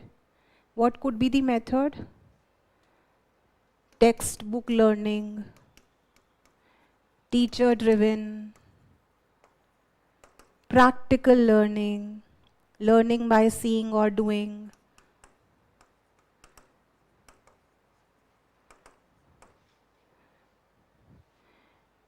गुरु शिष्य परंपरा में क्या होता था? पेड़ के नीचे बैठाते थे.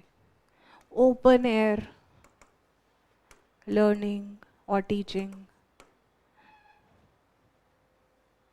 यस. अभी नेशनलिज्म भूल जाओ. Can you tell me how you are going to use this understanding on the basis of whatever you know about Mahatma Gandhi ji and Rabindranath Tagore ji? Yes. Any keyword which you know about Mahatma Gandhi with respect to education जो आ रहा है mind में, फिर I'll tell you how to use. Have you ever come across नई तालीम, Wardha education? अच्छा चलो छोड़ो. Village, panchayat, social reconstruction.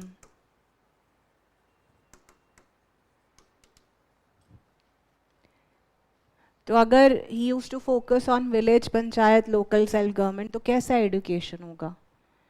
Grass root, मास,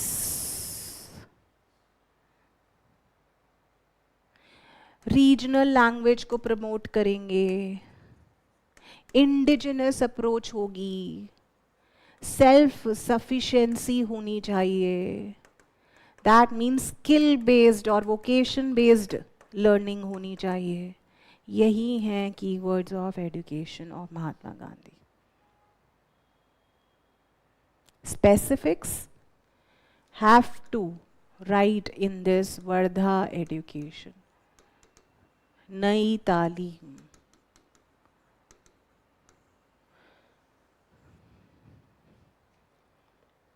बाकी ये सब है. Right? How do you think would Rabindranath Tagore ji would be promoting education? Shanti Niketan, very good. कैसे?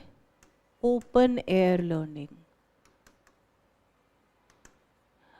education with focus on art forms, creative learning.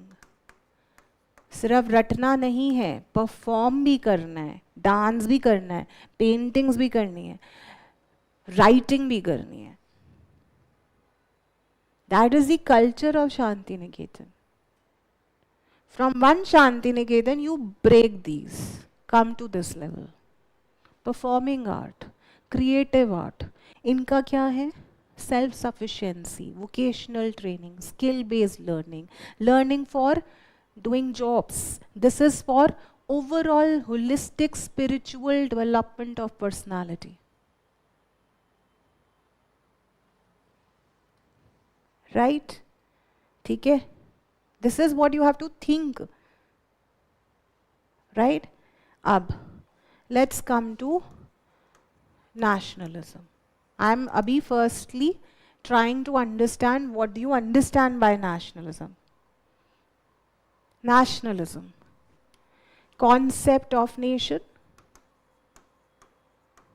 Nationalism, what is, how nation building is achieved.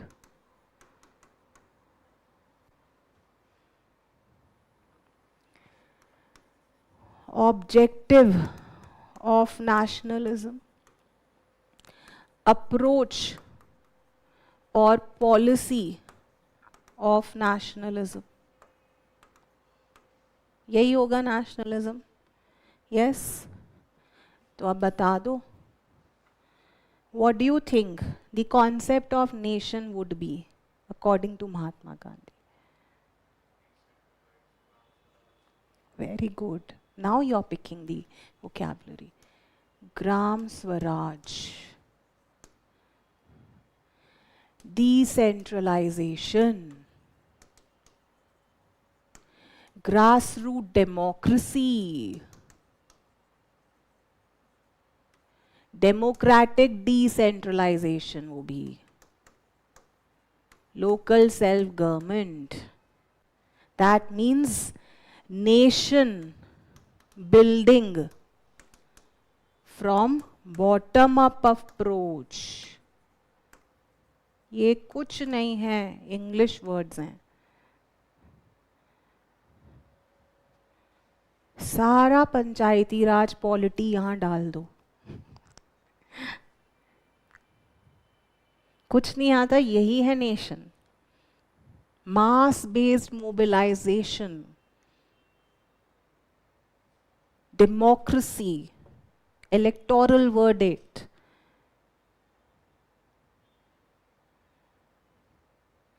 Yes, आप लोग ऐसे लग रहे हो जैसे इतने mesmerised हो गए हो, ऐसा कभी आपने सोचा नहीं था कि आपसे हो जाएगा, कि आप आंसर्स बताओगे.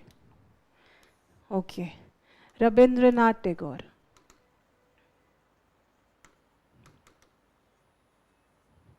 If Mahatma Gandhi's views on nationalism was India-centric, globalism,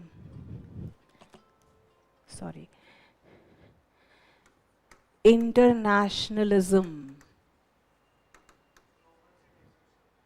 global citizenship, universal nationalism, इन्हीं के ये सब वर्ड्स हैं, synonyms. Right? What else? Nationalism. एक, I don't know how many of you still get it on the Rajendra Nagar markets. There's this person in the evening who stands with some posters. There's always one or the other poster of Swami Vivekananda and Rabindranath Tagore. Right? Rabindranath Tagore. Imagine him on some poster. What do you think he would be giving the message to the youth or nation building?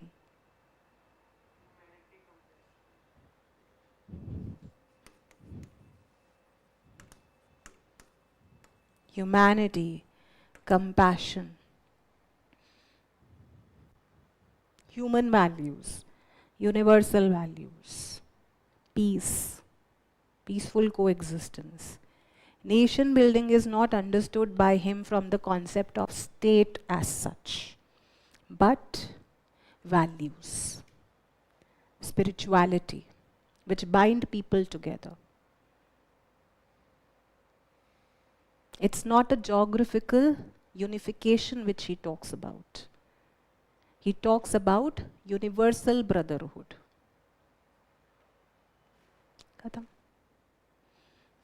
Right? So try to achieve this. Try when you are preparing for mains to have this. Right? Now coming to introduction types. वहीं पर examiner को ये बता दो, आपको ये पता है, Gandhi ji mass mobilisation and self reliance, he is talking about humanism and universalism. He'll get a message, okay, you know it, right?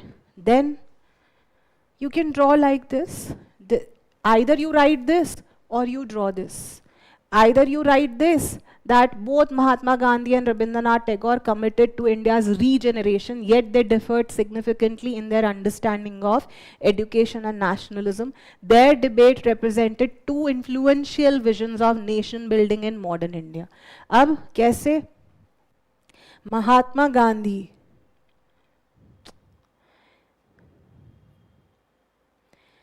Rabindranath Tagore, national regeneration कैसे हो रहा है? Mahatma Gandhi mass based education and self reliant nationalism, Rabindranath Tagore humanistic education, universalism and globalism. उसके बाद बस keywords throw करने हैं आपको. कंपैरिजन लाइक दिस, आइदर ये कीवर्ड्स होने चाहिए when you are describing something about Mahatma Gandhi's views on education. Nai Talim, basic education, learning by doing, craft based education, self sufficiency, handicraft, vocational, skill based learning, ये सब keywords आएंगे. So what was the methodology? Socio economic construction, craft centric focus, vocational learning, learning by doing, self reliant बनने के लिए, self sufficiency in India. कैसे modern day time से link करोगे? आत्मनिर्भरता. आत्मनिर्भर Bharat is what the vision of modern India, still carrying of what was upheld by Mahatma Gandhi. Focus on self-sufficiency, right? Tagore, development of personality, learning through freedom and creativity, performing art, Shanti Niketan, nature-centric learning, intellectual and aesthetic development. What are the keywords? These. Shanti Niketan होना ही चाहिए. उसके बाद सब keywords हैं, open air learning, environment, sustainability, performing art, creativity, art, music, literature. Your thing is sorted your, right? Now coming to nationalism. First keywords about nation building. आपने ये pre में सब पढ़ा है. Swaraj, swadeshi, non cooperation, mass participation, civil disobedience, ethical nationalism, non violence. Are these words not in your mind? Yes, they are. Link it with nation building. That is how he built the nation or the concept of India then. This is what you do, right? Rabindranath Tagore, globalism, internationalism, human value, right? Emphasis on human values, universalism, internationalism. That's it. Link it. अब इससे क्या हो रहा है? International cooperation, peaceful coexistence, globalization, universal brotherhood, cultural and moral transformation, humanity over nation.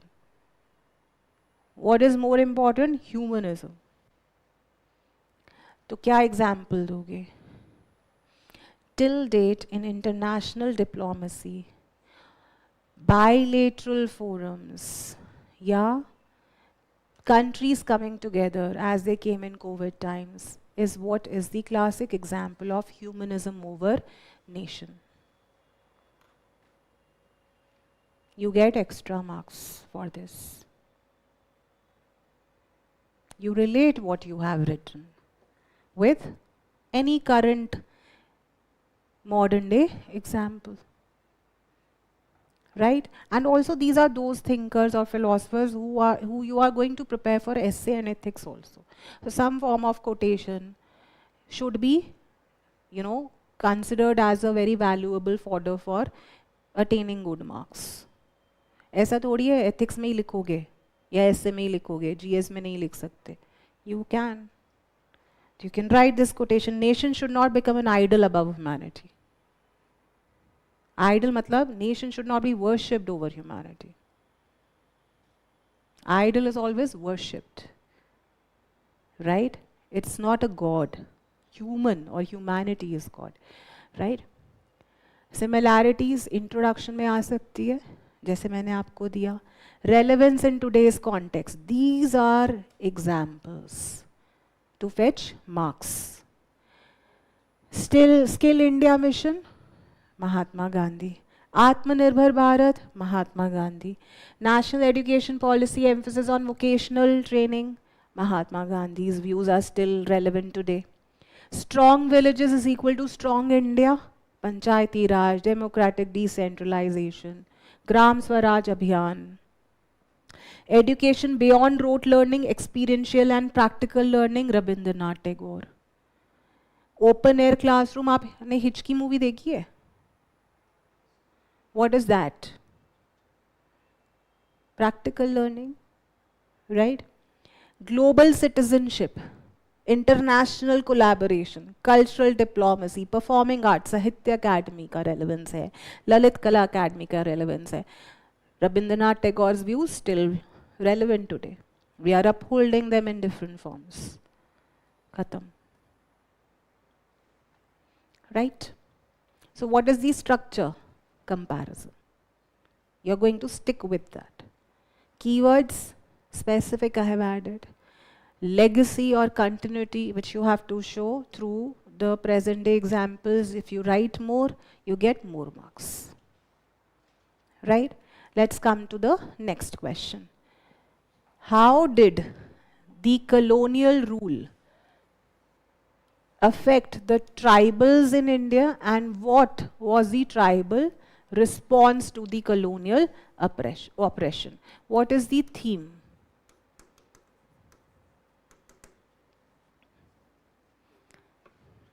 What is the topic on which the question is?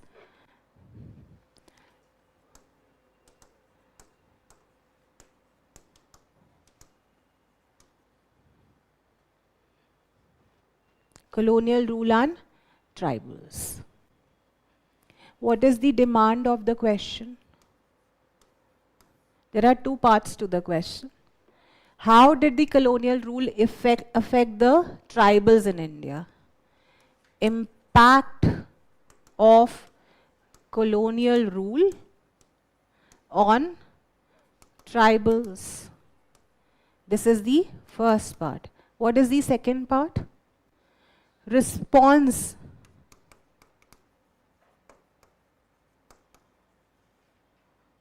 of colonial oppression. The question क्या है? You have to simply write down the impact as well as tribal response of colonial oppression. Impact, how would you show? Let us try to write answer to this first by ourselves. So the first part is impact of colonial rule on tribals. A very broad topic. Yes? What is the impact? Give me keywords. पहले तो colonial rule को आप break करोगे. How? This rule is coming through policies, actions, steps of Britishers or EIC, right? तो क्या है? Policies हैं of economy में आप कैसी policy देखते हो? Land tenure system, उसका impact, tax collection, उसका impact, then source of livelihood is also impacted by land tenure policies. Why? Why? Now the forest is not property or home to tribals. ये क्या है? Administrative policy का impact है.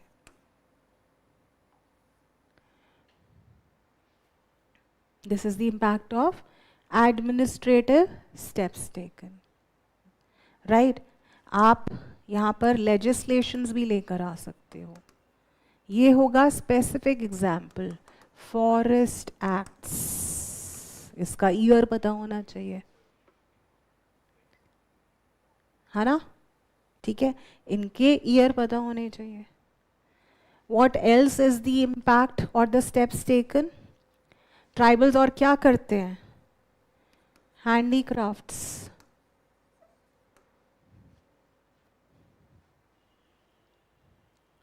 Yes. Change in shifting cultivation और cultivation pattern. Certain acts restricted them to practice their traditional way of cultivation. This is all impact. Yes. उसी का हमें अब क्या करना है? रिस्पॉन्स. और रिस्पॉन्स को आप कैसे दिखाओगे? Movements, revolts, rebellion. तो यहाँ पर basically you write examples. Let's say you have to give example of Munda rebellion. क्यों फाइट किया उन्होंने? Because of their change in shifting cultivation pattern, or their rights over land were taken. Kunkati system was abolished. तो कुछ जो response हुए also had social reform or religious reform as a response to it. Munda rebellion में बिरसा मुंडा ने क्या बोला? हम बिरसाइट बनाएंगे. You also, Munda population also have to change. You need certain reforms in the daily life. Stay away from superstition. Go for education. Witchcraft से हटो, alcoholism से हटो. So the responses were not only seen from the perspective of how they reacted towards colonial rule, but how they also wanted to reform themselves. ये extra marks के लिए, क्योंकि सब ये लिखेंगे. आपको लिखना है response also from the perspective of how it brought reforms in the tribal culture and way of life. Santhal rebellion लिखोगे, मुंडा रिबेलियन लिखोगे, रंपा रिबेलियन लिखोगे, right? कोल mutiny लिखोगे. So you have several examples to it, right? A very generic question, very easy one. इसका content मिल जाता है आसानी से. How you are going to present it is where the catch is, because it is a 15 marker. That means this. If you are going to bombard with content, your visibility to content will not be reflected the way he would like to see. In a 15 marker for him also, there are extra pages which he has to check. It is a generic question. Explain him the question in the introduction. Colonial policies, this is what you're trying to suggest. Tribal resistance, revolts against colonial policy and reform movement. ये एक glimpse दे देगा, आपका answer इसके beyond है. And that led to anti-colonial struggle. So this mind map or flowchart can make your answer different and can break the pattern. He will, if he is sleeping while checking, he will be awakened. है, इसने content नहीं लिखा है, कुछ और किया है, चलो देखते हैं क्या है. हाँ हाँ, राइट, ठीक है. तो without reading he will give you marks, right? Impact of colonial policies, these are the keywords: loss of livelihood, loss of home, economic exploitation, commercialization of agriculture, socio-cultural intrusion, contribution to anti-colonial struggle, forest laws, revenue policy, money lenders, decode, land alienation, ये सब keywords हैं impact के, right? Specifics, 1865 Forest Act, 1878 Forest Act, 1927 Forest Act, right? Restricted shifting, cultivation, grazing, hunting, forest produce control, right? Decode's word आएगा, money lender का exploitation आएगा, early tribal uprisings के कुछ example, राजमहल hills में Chuar uprising, major tribal revolt Santhal, Munda, reaction or outcome, Chota Nagpur Tenancy Act, restriction on transfer of Santhal land to non-Santhals, right? Rampa rebellion in 20th century,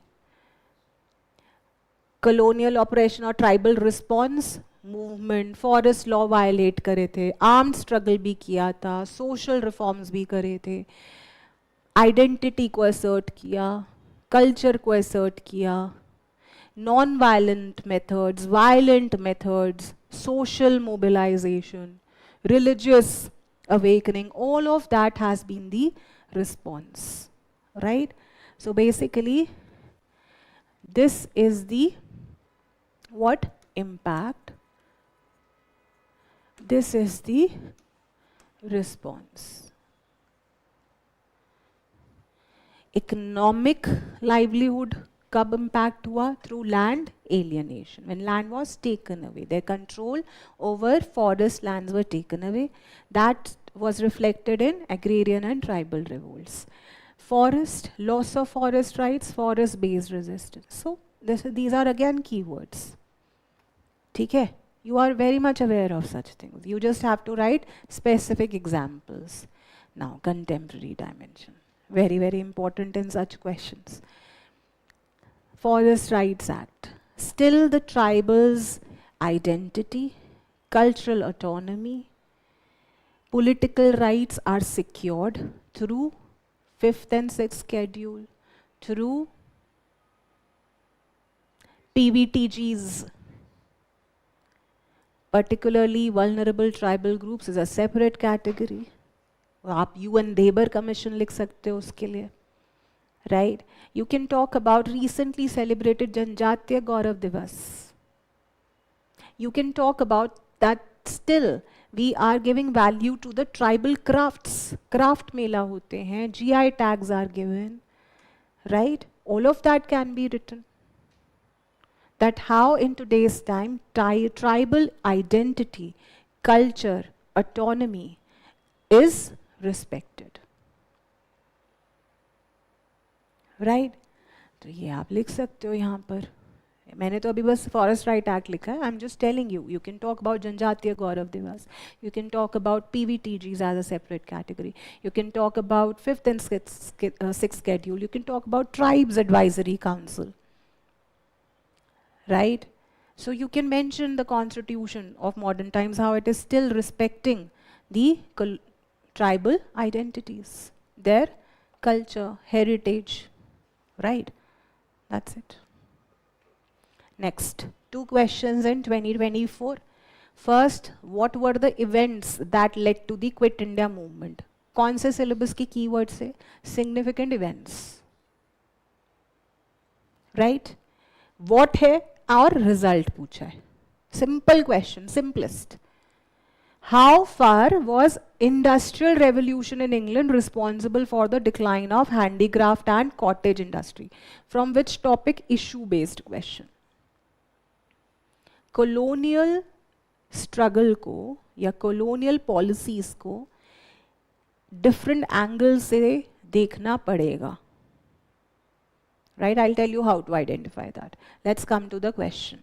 What were the events that led to the Quit India movement? Point out its result.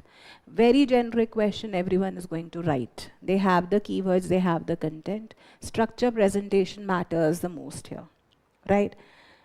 Question is events that led to the Quit India movement. Right?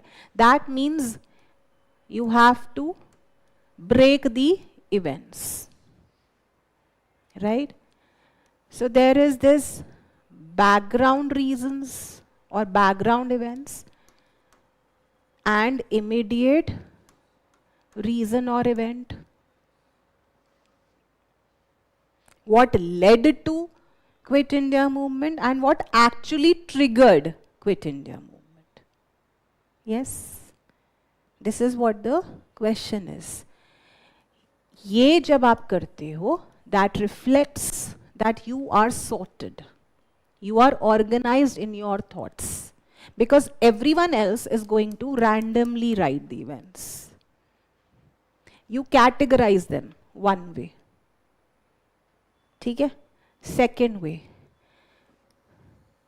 timeline in the form of infographic or map or flow chart. 1939 से 1947. Bring these events in a flow chart or a timeline. 1939, eruption of Second World War. फिर क्या हुआ? Constitutional offers. 1940, August offer. इसके बीच में और constitutional offers में ही Cripps mission. Right? Then what else? Individual satyagraha. जब अगस्त ऑफर मीट नहीं हुआ तो इंडिविजुअल सत्याग्रह किया. क्विट इंडिया मूवमेंट एकदम से आया नहीं था. Individual satyagraha was also part of it as a background reason. Immediate reason कौन सा था? Failure of Cripps mission. हाँ, वो भी आएगा. वो तो आप कुछ भी आगे डालते रहो. Timeline that will provide extra marks. I am talking about how to gain extra marks. Content तो आप ऐसे लिख सकते हो क्योंकि question is simple. Events and impact outcome. Right? तो event rather than writing in points, write it like this, organize it like this or like this and then write to get that extra mark. Right? Is this very clear? Now, result or impact. Result और impact में क्या आता है? Outcome, result और impact. Overall impact क्या है? That we ultimately achieved independence. But वो पहले नहीं लिखोगे. Impact लिखना है, outcome लिखना है. कैसे? कैसे लिखोगे? To make it more marks fetching. Result. किस किस टाइप का impact देखा गया? Mass response. उस mass response या पार्टिसिपेशन में students, women, pageants, tribals, etc. Right? Mass actions, या mass तो नहीं, अब लिखो, अब कुछ और mass participation,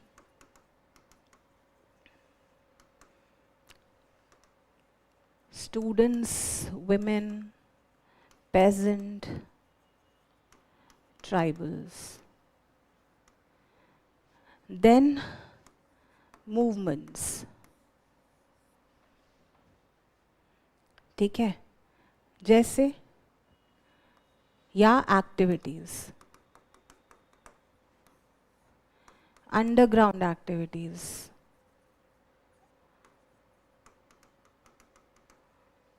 we saw parallel governments, Balia, Chittu Bande, right?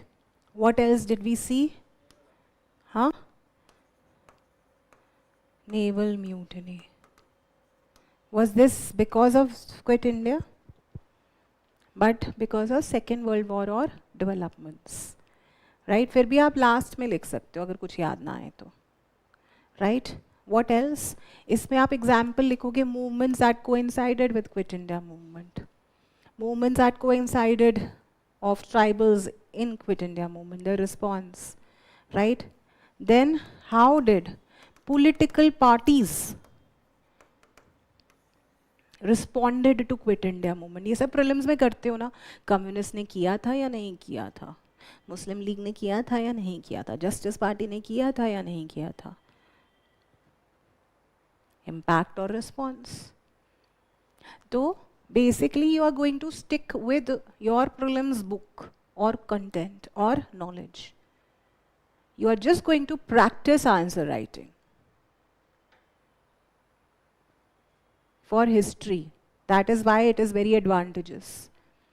No more changing of sources here. Only skill. Only ready-made examples, broad mind maps, flow charts.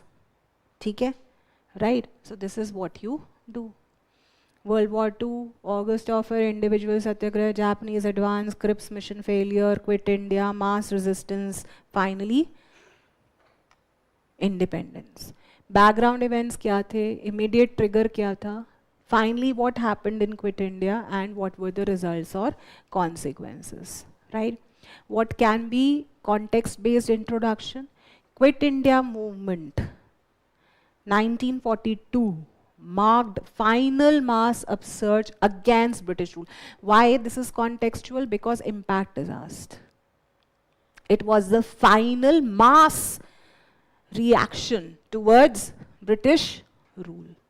उसके बाद मास नहीं हुआ है, बस पार्टीशन के टाइम पे वायलेंस हुआ है, ऑर्गेनाइज्ड वे में नहीं हुआ है. When people came together, it emerged from growing Indian dissatisfaction with British wartime policies. So you give the background event, that is World War II, and the participation of India by the Britain without they having their consent was a reaction that was seen finally in the form of Quit India movement, right? What is analytical introduction? Where certain kind of expression can give you marks. Quit India movement was not a sudden development, but culmination of series of political, economic, international events that convinced the Indian leadership that British rule has now almost become untenable. Simple words में sudden development नहीं है. Culmination of various events. You have done what? Simply rewritten the approach. Background events, immediate and long-term consequences. ठीक है? This is answer writing skill, right? Now, political response, immediate reason, Cripps failure. What did it lead to? British legitimacy was weakened. Wartime inflation impacted Indians. Response, public mobilization. military or international event that inspired Quit India to happen? Japanese advance, they coming closer to the Indian borders. Constitutional deadlock because of administrative policies, failure of Cripps mission. August offer was not so remunerative for the Indians. तो parallel government, आप छोड़ो, हम खुद ही run करेंगे. If you're not giving us the constituent assembly में how Indians should have power, we will make our own governments and decide what to do next. Public discontent was there towards British policies. That saw again mass participation. Leadership, usually Quit India movement is regarded by historians as leaderless movement. Why? Because as soon as Quit India movement was announced, Gandhiji was arrested. Many leaders were arrested. That's why it is called as leaderless. Yet being leaderless, the inspiration has always been Gandhiji and his methods. Right? Immediate freedom was demanded, finally, mass movement and independence from the British rule. This is important fact that has to be seen to get marks. Why? Quit India pe question hai, and you are not talking about Vardha resolution, you are not talking about the development that led to the adoption of Quit India resolution, then your answer is not complete. Right? So you have to tell that there had been already a discussion on the proposal of adopting Quit India by the Congress Working Committee in July. Finally, it was accepted in August 1942 at Bombay. That's why it is also known as August Revolution. Right? And Gandhiji's call was do or die. So it was a final message to the British authorities that we are going to ask you to quit India forever. ठीक है? What are the result? These are specific examples. Aruna Asaf Ali, Usha Mehta, underground activities, activities by students, workers, peasants, parallel governments, Tamluk, Balya, Satara. So what did it display? It displayed the capacity for self-rule. Right? British measures क्या थे? Arrest of leaders, censorship, violence. They meted violence on the innocent people, right? What did it finally lead to? They gave this understanding to the Britishers that their legitimacy is now shaken. They are now not considered as legitimate rulers. Why? Because everyone is now telling them to quit India. ठीक है? That's it. बस ये सारे analytical expressions है. Quit India movement failed as an immediate rebellion but succeeded as a decisive political and psychological challenge to the British rule. Conclusion.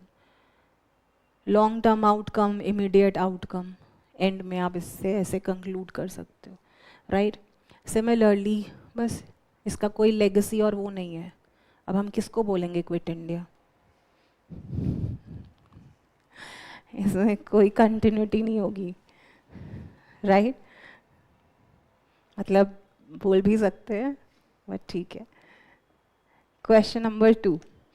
How far was the Industrial Revolution in England responsible for the decline of handicrafts and cottage industries in India?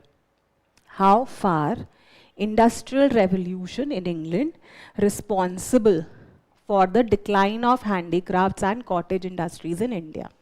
Simply putting it, effect of Industrial Revolution of England on Indian handicraft industry. यही है question? Yes? Result of Industrial Revolution of England on Indian handicraft industry. Again, generic answer, effects. Impact. Some examples. This is how everyone would write. आप क्या करोगे? Flow chart बनाओगे. कैसे? Simple होता है. Question किस पे है, किस टॉपिक पे है? Industrial revolution.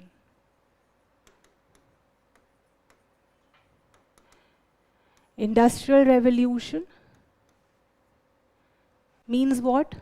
Machine made goods. Machine made goods से क्या हुआ?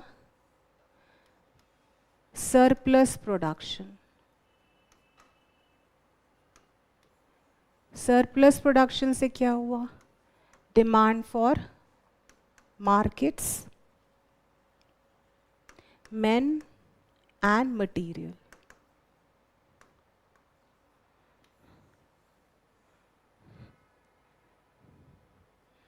This in England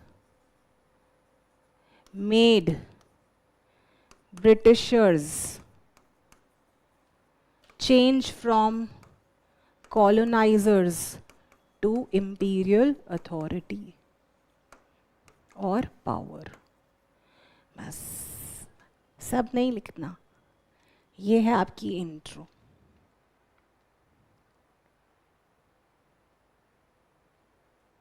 contextual intro.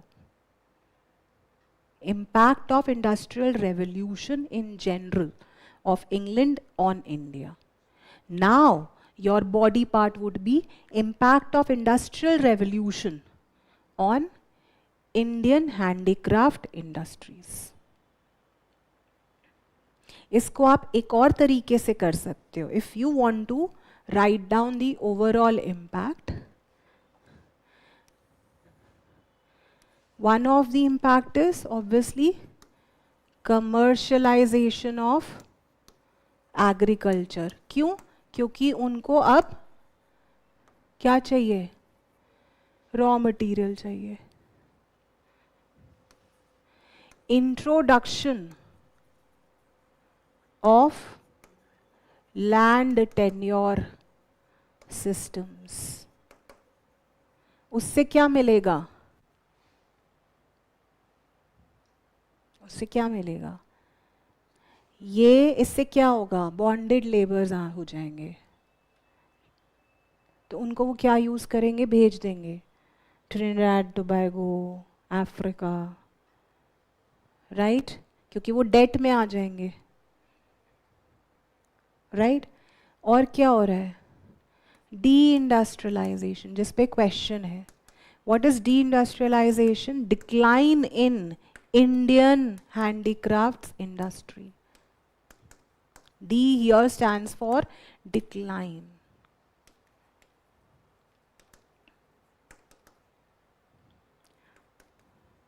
ये क्यों हुआ?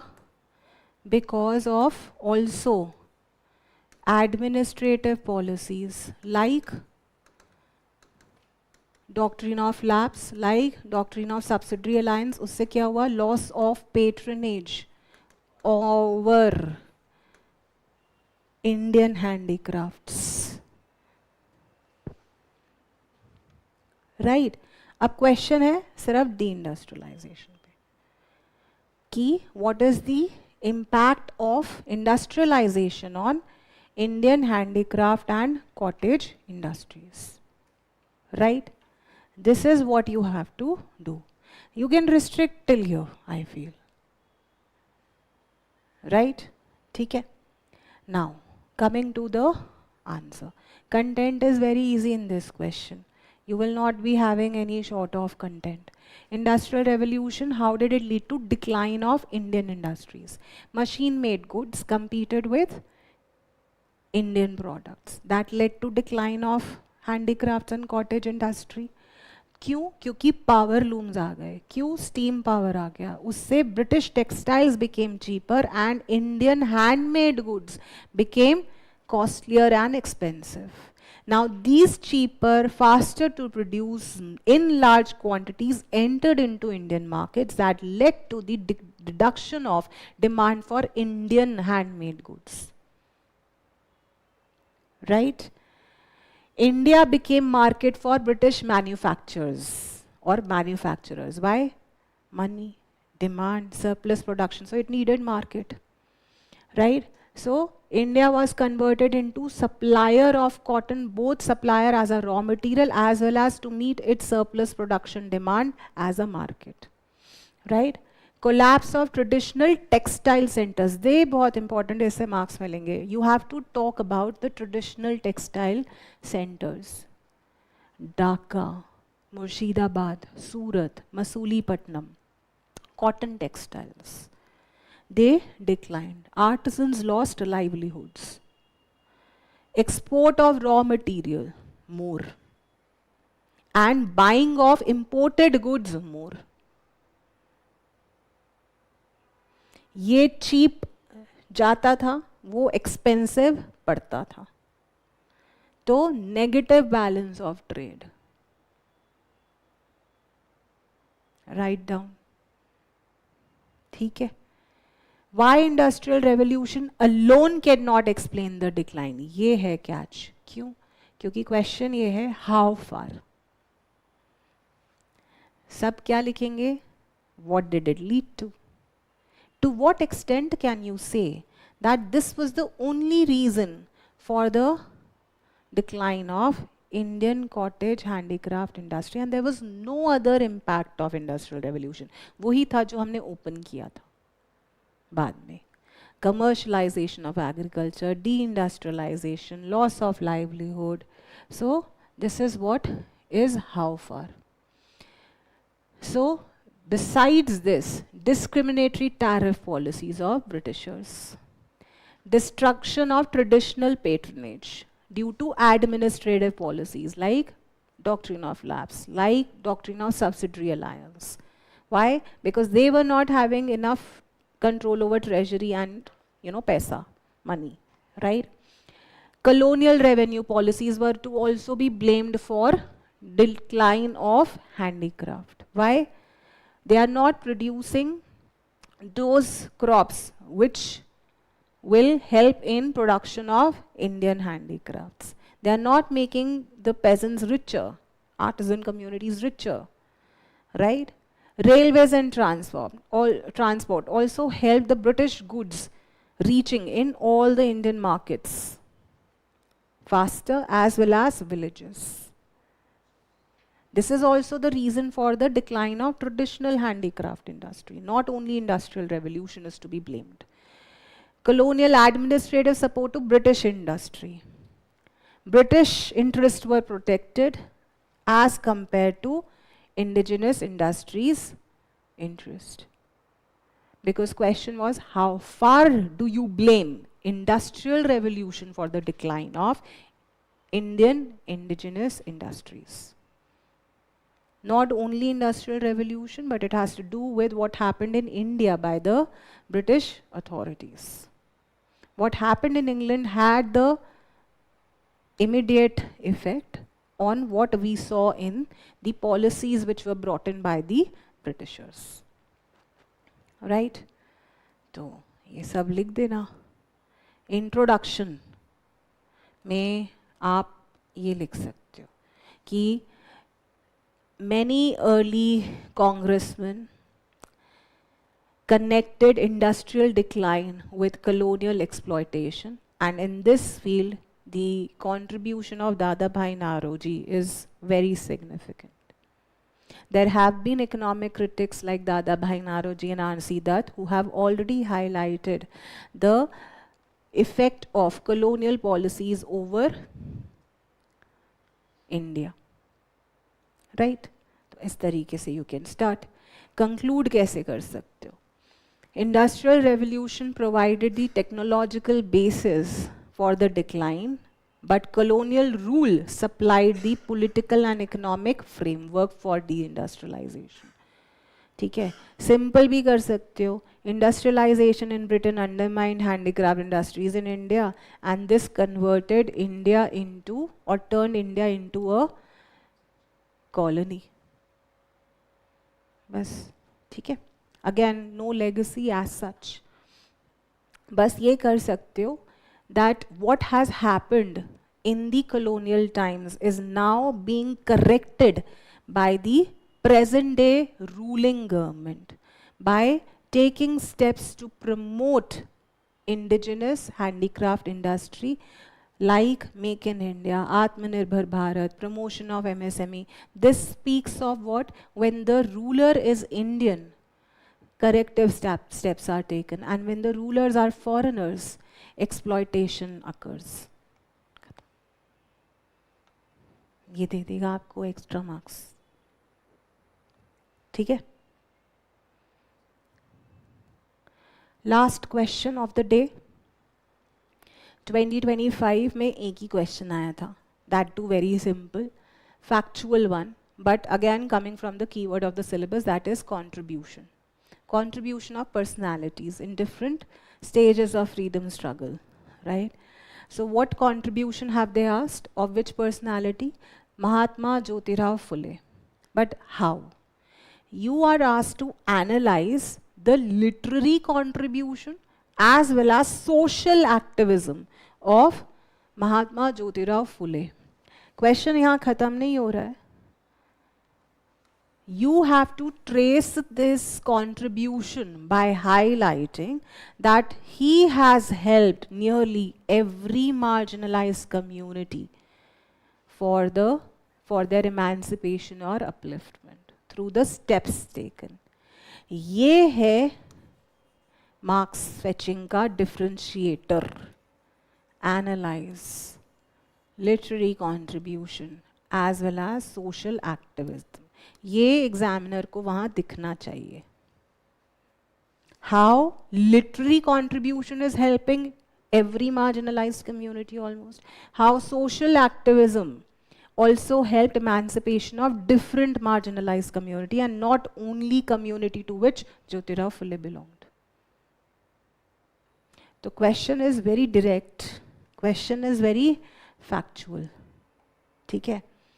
अब now coming to address that how he helped in the upliftment of almost every marginalized community. Either you write like this: Gulamgiri is a work of his, Satya Shodak Samaj is the organization, this is social activism, this is literary contribution. Shudras and Ati Shudras. When you talk about social activism or through his work, he criticized patriarchy, so he addressed women. Through social activism, he promoted girls' education. Through his literary works, he promoted knowledge. In the efforts towards social activism, he opened schools for girls that helped the lower caste from every community to benefit, right? He promoted equality and dignity through his works.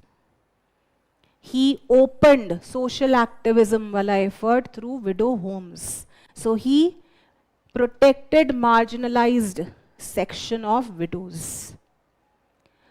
Peasant exploitation was highlighted through his work. अभी ये हैं facts कि which book. That we'll understand. But books में यही highlight हुआ था. So this is the work farmer community. Critique of Brahmanism to non-Brahmins. Alternative rituals is what he promoted, right? Universal brotherhood, step taken, anti-untouchability, Dalit community. Social democracy was highlighted through his work, development of modern India. अब आते हैं हम facts पे. Gulamgiri. What is the theme? Slavery of lower caste, critique of Brahmanical dominance.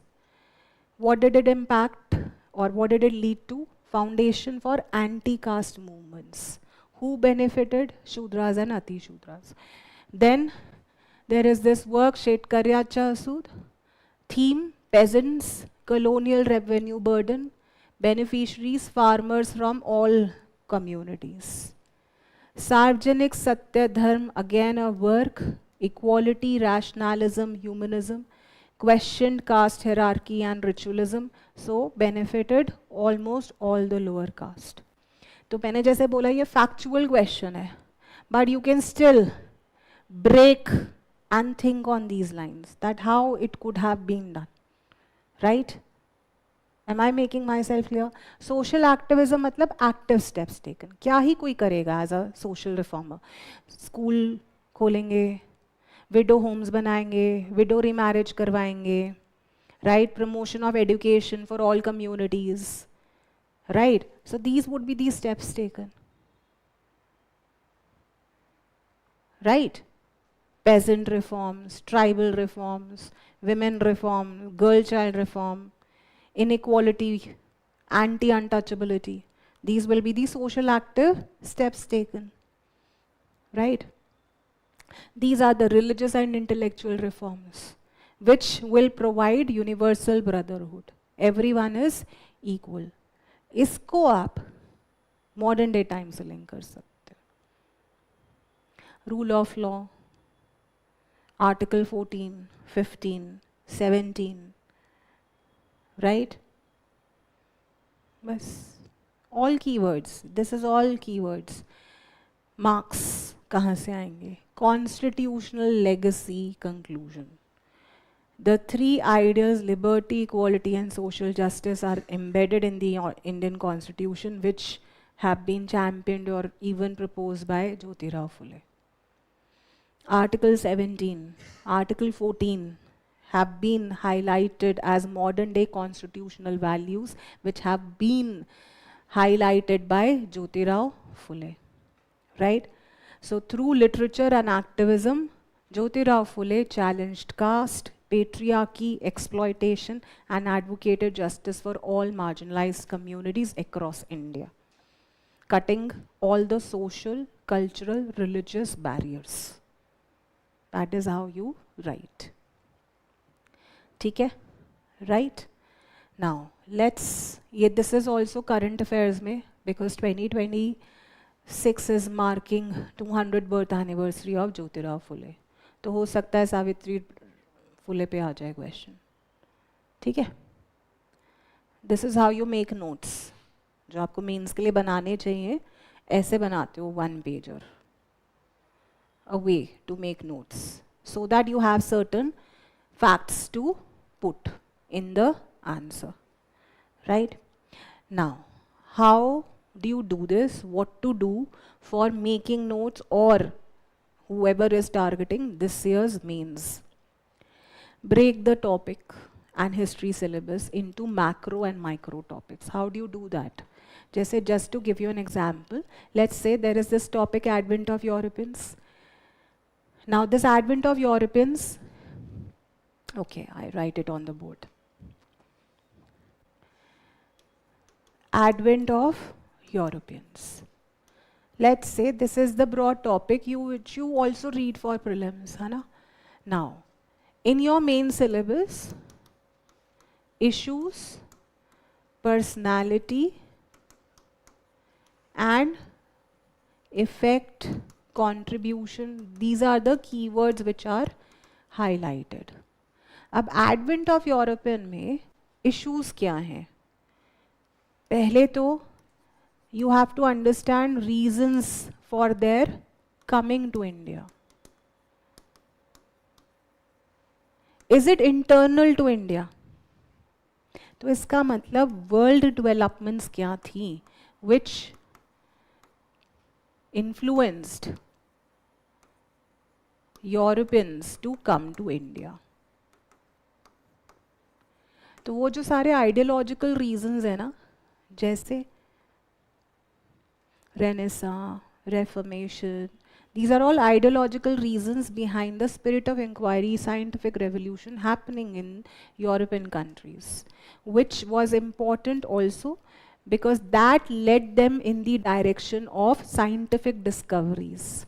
That helped them to invent such kind of ships, such kind of maps that aided them to discover different maritime routes.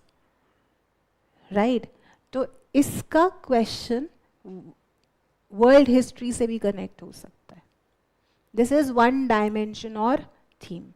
Issue में reasons coming to India were not internal to India only, but external to India more.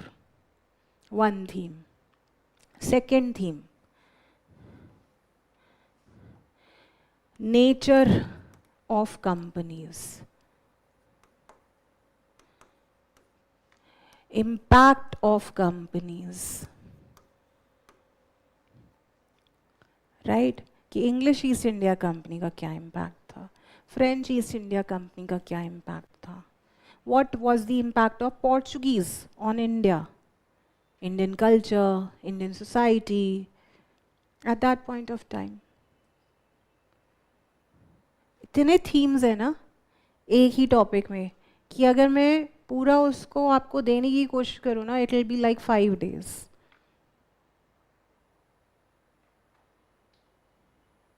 From mains perspective, I'm saying. 5 days में पता है क्यों बोल रही हूँ? You can expect questions from broad themes. Reasons, world development, nature of companies, impact of companies. फिर आप wars पढ़ते हो, battles पढ़ते हो. They can ask question on the rivalries the European companies were engaged in India. Again, not every rivalry which they had in India was again having the reason coming from India. For example, Carnatic Wars. The Carnatic Wars happened in India, but the reasons were both external and internal to India. Comment. Question. Topic क्या है? Advent of Europeans. Personality. Robert Clive पे भी आ सकता है question, duplex पे भी आ सकता है, दस्तक्स पे भी आ सकता है. Just revise your prelims books, but think from the perspective of means. Understand the essence, not fact. What did Dastak lead to eventually? 2 important wars and battles which changed the history of India altogether, that made the European company, English East India Company, from merchants to rulers and administrators. Only because of misuse of Dastak, which became an important reason for Battle of Plassey and Buxar to happen. You know, so there are so many layers to a topic, right? तो इस तरीके से break the topic. Focus on analysis, effect, contribution. These questions are factual.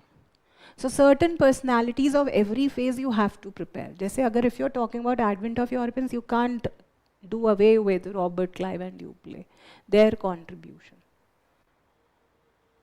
Right? So when you come to the other phase, let's say, when you're talking about the administrative policies which the EIC started to come up with, there the role of Warren Hastings, Bentinck, Dalhousie, आते हैं question, Wellesley, सब आ रहा है question. So break your syllabus according to what the keywords have been already given to you by UPSC. And see it in phase wise. जैसे हमने culture में करा, modern Indian history में ये और micro level का होता है.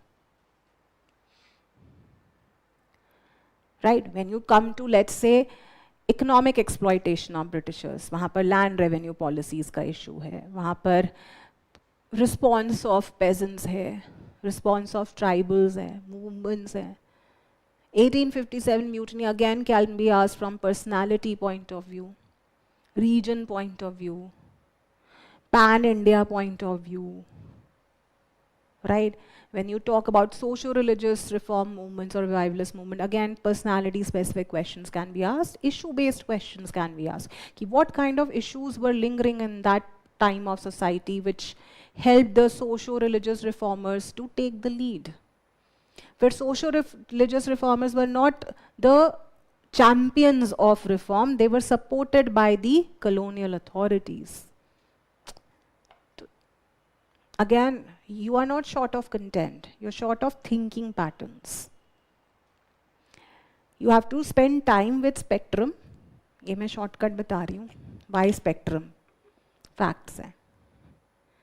Pick a chapter, identify the headings. These are your layers. Simple. As much as you can think, make short notes or practice questions. Take that inhibition of writing. The more you write, the more your brain will work to understand in that format. You don't have to read more now. You have to write more now. Think on the spot, cook answers, have certain cliched vocabulary, keywords for every topic, some examples which are very important, and that's about it. Make very short notes. Agar personality driven hai, to certain key points you have to have of that personality.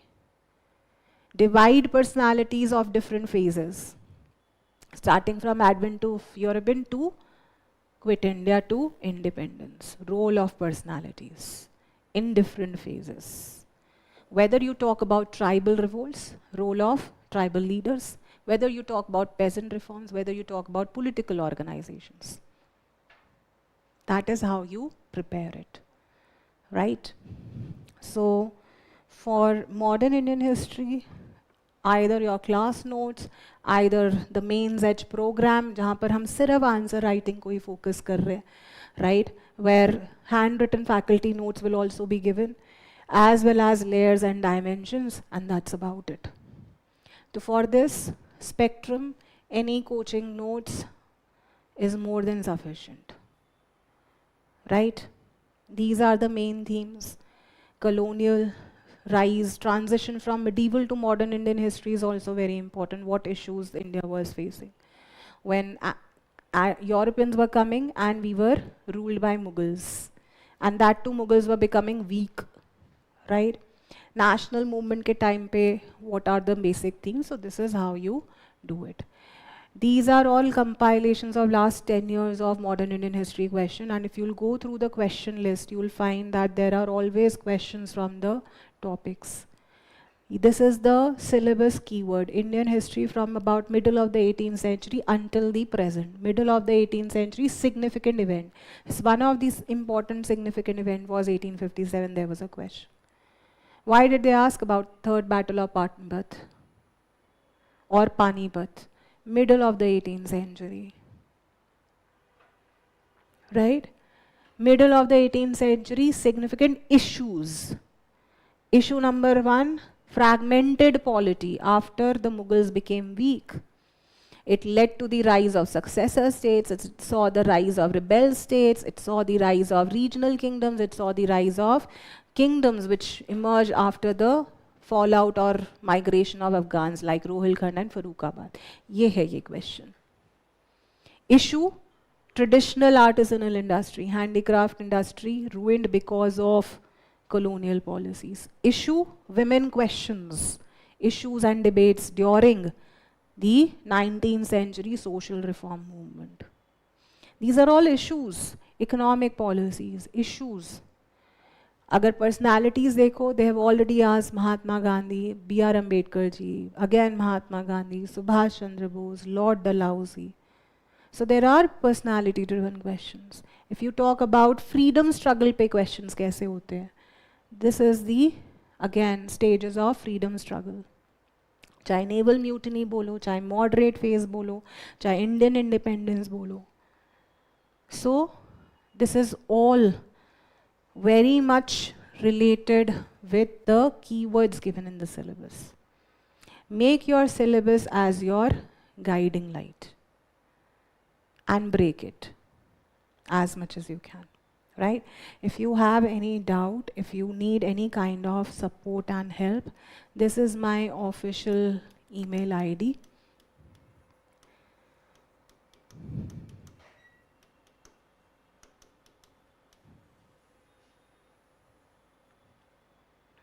For those who are targeting mains 2027, VisionIAS is having an exclusive mains mentoring program by the name of Daksh. You can inquire the details. Again, the focus is wholly and solely on answer writing and preparation strategy.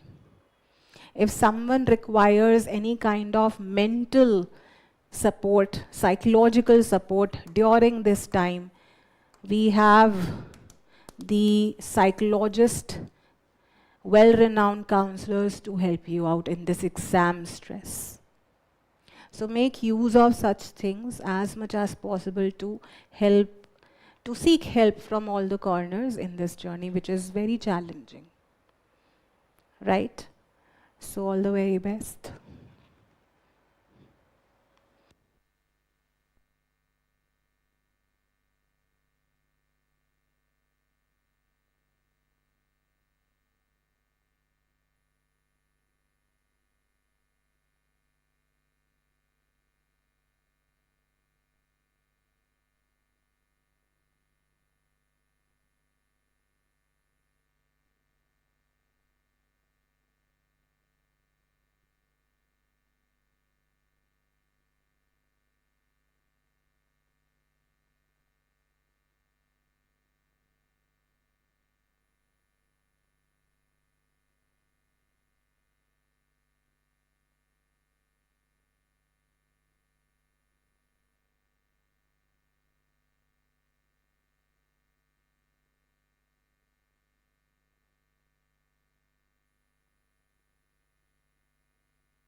Your preparation may look complete, but UPSC Prelims 2026 showed something important. Completion is not the same as readiness. The paper did not just test whether aspirant had read a topic, it tested whether they could think through it. Could they eliminate smartly? Could they connect static concepts with current issues? Could they stay calm when the question was not direct? Could they take decisions under pressure? That is where many aspirants struggle, not because they did not study, but because their preparation stayed in input mode, reading more, collecting more, revising passively. UPSC needs more than that. It needs a preparation system that turns knowledge into judgment. That is what the VisionIAS Delhi GS Foundation course is built for. Concepts are taught in a connected sequence. Current affairs is linked with static subjects. Tests help you identify gaps before the exam does. Answer writing builds structured thinking for mains. Mentorship helps correct your direction early.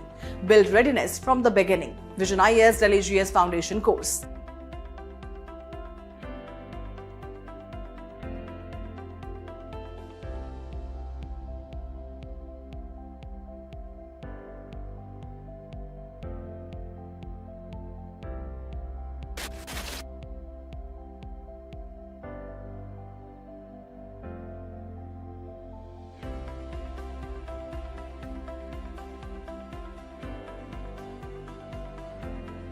"100 case studies or random practice, what actually improves your ethics score?" Many aspirants believe that solving a few case studies occasionally is enough. But UPSC ethics is not a paper where improvement happens through theory alone. Think about it. Can you become a better cricketer by watching matches? Can you build strength by reading about workouts? Of course not. Performance improves through deliberate practice. The same applies to ethics. Random practice may expose you to a few situations, but consistent practice across a large number of case studies help you identify patterns, improve stakeholder analysis, develop balanced judgment, and build confidence in decision making. That is why quality practice matters more than passive reading. And that is exactly what the VisionIAS Ethics Case Studies classes are designed for.